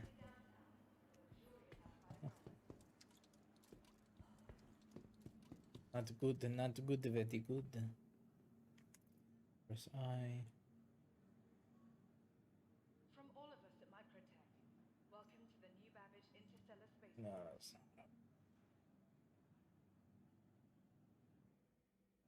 I will leave this stuff here and do a test and see if this stuff still stays afterwards. microTech, the Empire's leader in cutting-edge technology. Leader edge cutting technology. I like the original artwork for microTech. The ones that look like it's all watered, and then I like the original concept of microtech. This version is okay, but I think the other version was far better. I think there was another version. Not sure. Am I right about that? Don't know. Now they need to add a medical bed or something. But I'm sure they're gonna have it where you can have a medical bed, like in your cargo hold, you know, in the future. So this bottle is gonna stay with me, and it just says inspect. So there's a glitch. What am I at? 7. Okay. 7. We're gonna test out the crosshair, and then we'll test out the cutter.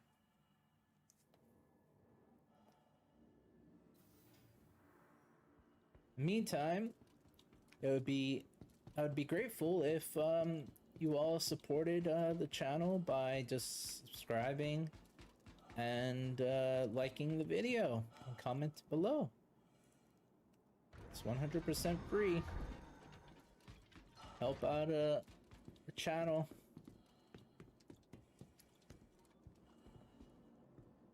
Help this channel out. Close. Can you even lock this? Guess in the future you could. So in the future you can. Interesting.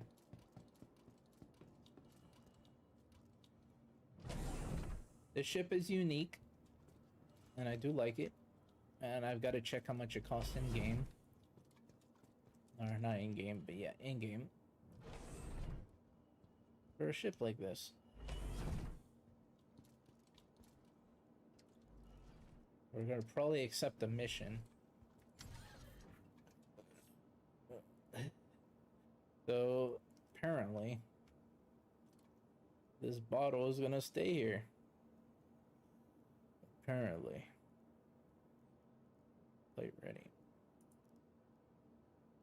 I haven't flown a ship like this in a while either, so let's see how this works.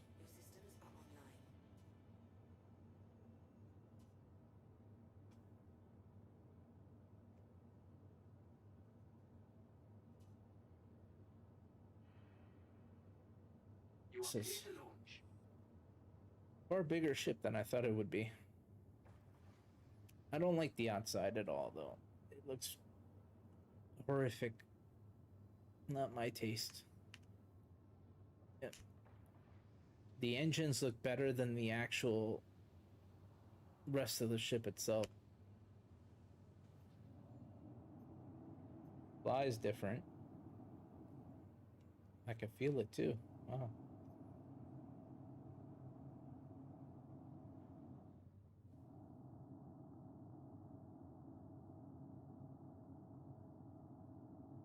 We're gonna try to do the 890 jump mission.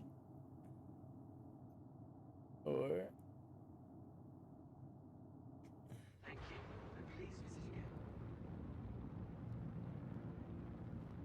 Let's see how well it flies, actually.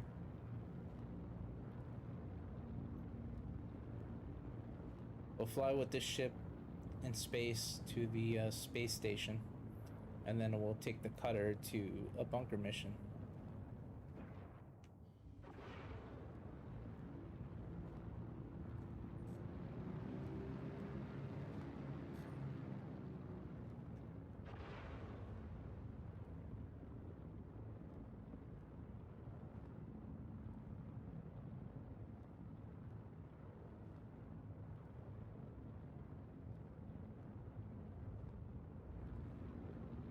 Also, comment in the messaging, the texting thing, and let me know what ships you like.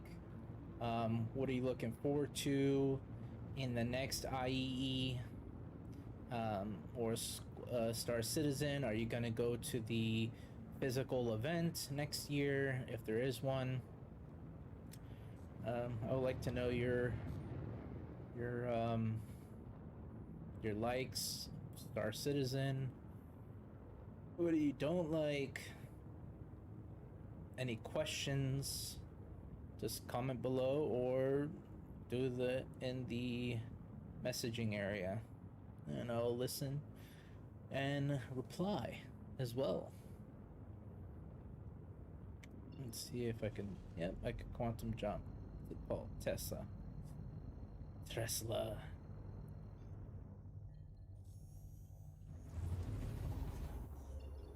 Smooth and easy.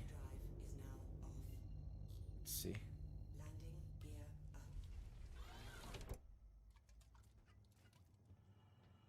Such a pretty ship. Look how beautiful this is.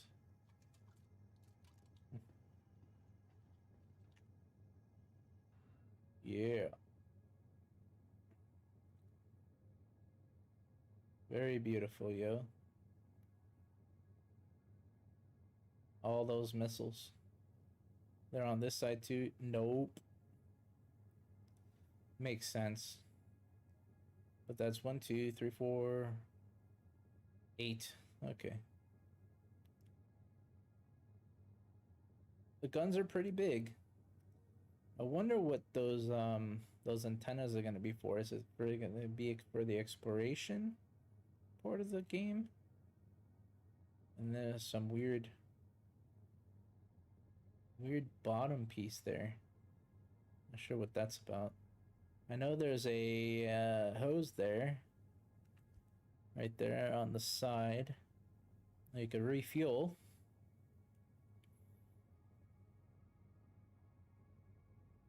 The SI ship looks cute. You know, it's not that bad, but the design to me feels a little off. Tiny bit. But you got 4 weapons in the front. Those 4. Then you've got 2 turrets on the sides. Then you've got another weapon there, another weapon there. Then you got missiles and another weapon there. It's just filled with weapons. I'm gonna be blunt. I think this ship is very worth buying. 100% worth purchasing. But it depends on you and what you're looking forward to in this game. I don't know. I guess the water bug is going on. So there's that. We're gonna land with the ship and then we're gonna get the cutter. Then we're gonna do a slight mission and then I'm going to call it a night. If you guys would like to join me, I'm also gonna be online tomorrow for the next event. I think it's tomorrow.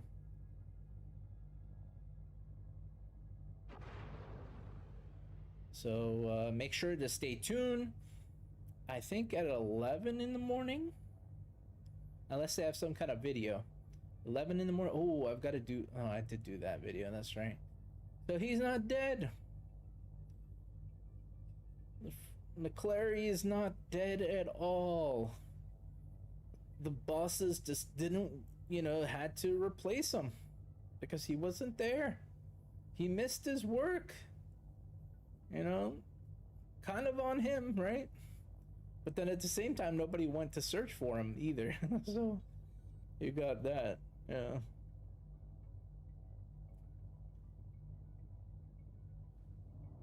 Yeah, station's a little bit different than the ground.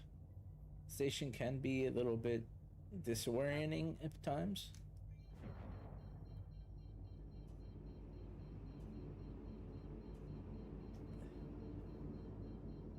Please proceed to assigned landing bay. All right.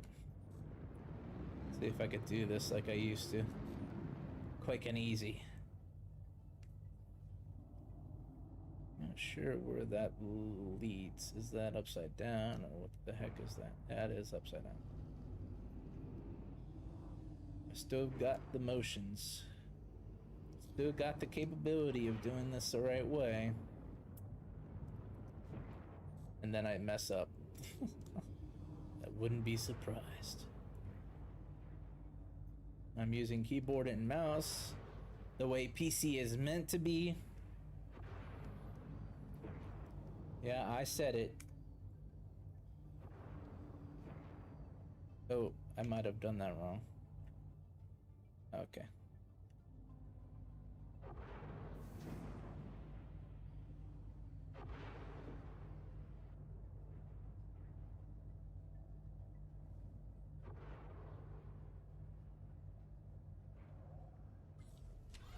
All right, perfect landing. Have a pleasant stay.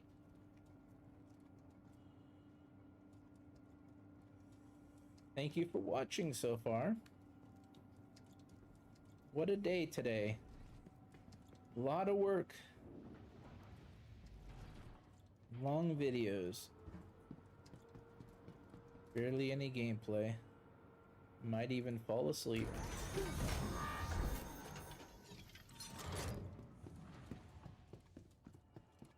We'll just look at the cutter probably. Yep. A very pretty ship. In the inside. Everything counts in the inside. Don't always worry about the outside. It's the inside that matters. Always. Functionality and capability. Then we're at Port Tessa. Tesla. We're gonna go to get the cutter and look at that inside and flight.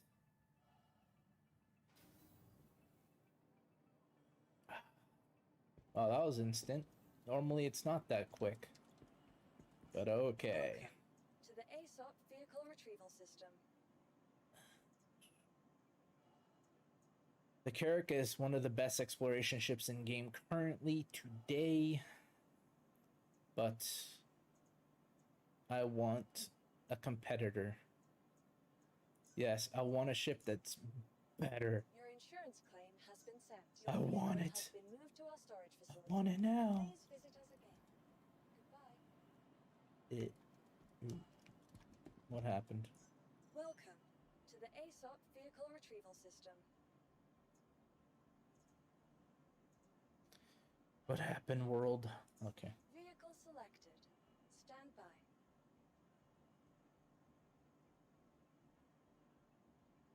Now, I remember when this thing used to freeze all the time. Like, all the time. Or it'd come up with an excuse. Like, this thing is taking a little longer than normal, by the way. I'm not sure why it's taking too long. Maybe the server's tanking. What's going on here? It's frozen. So, there we go. The first bug for today.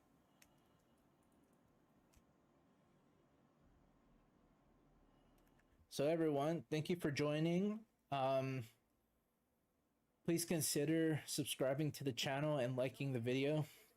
Oh, okay. All right. So it didn't freeze. Nice. Anyway, still do that. Make sure you like, subscribe. Stay tuned for more content.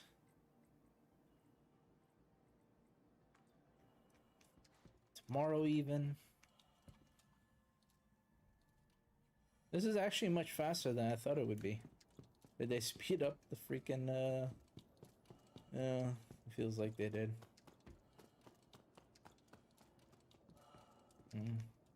I like that there's two, switches to open this thing. So this is the Drake cutter.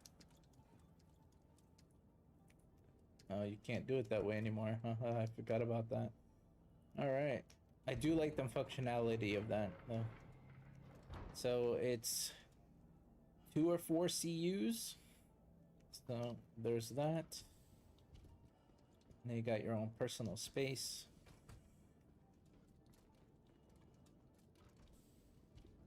All right.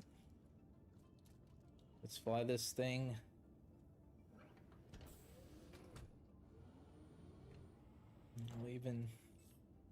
We'll even do a quick flight. Test it out.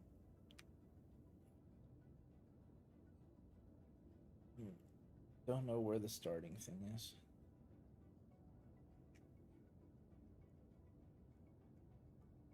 Deploy. Not sure what that's about.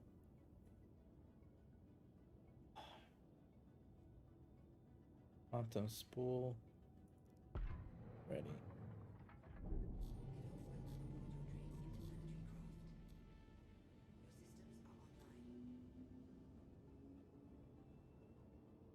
You are clear to launch.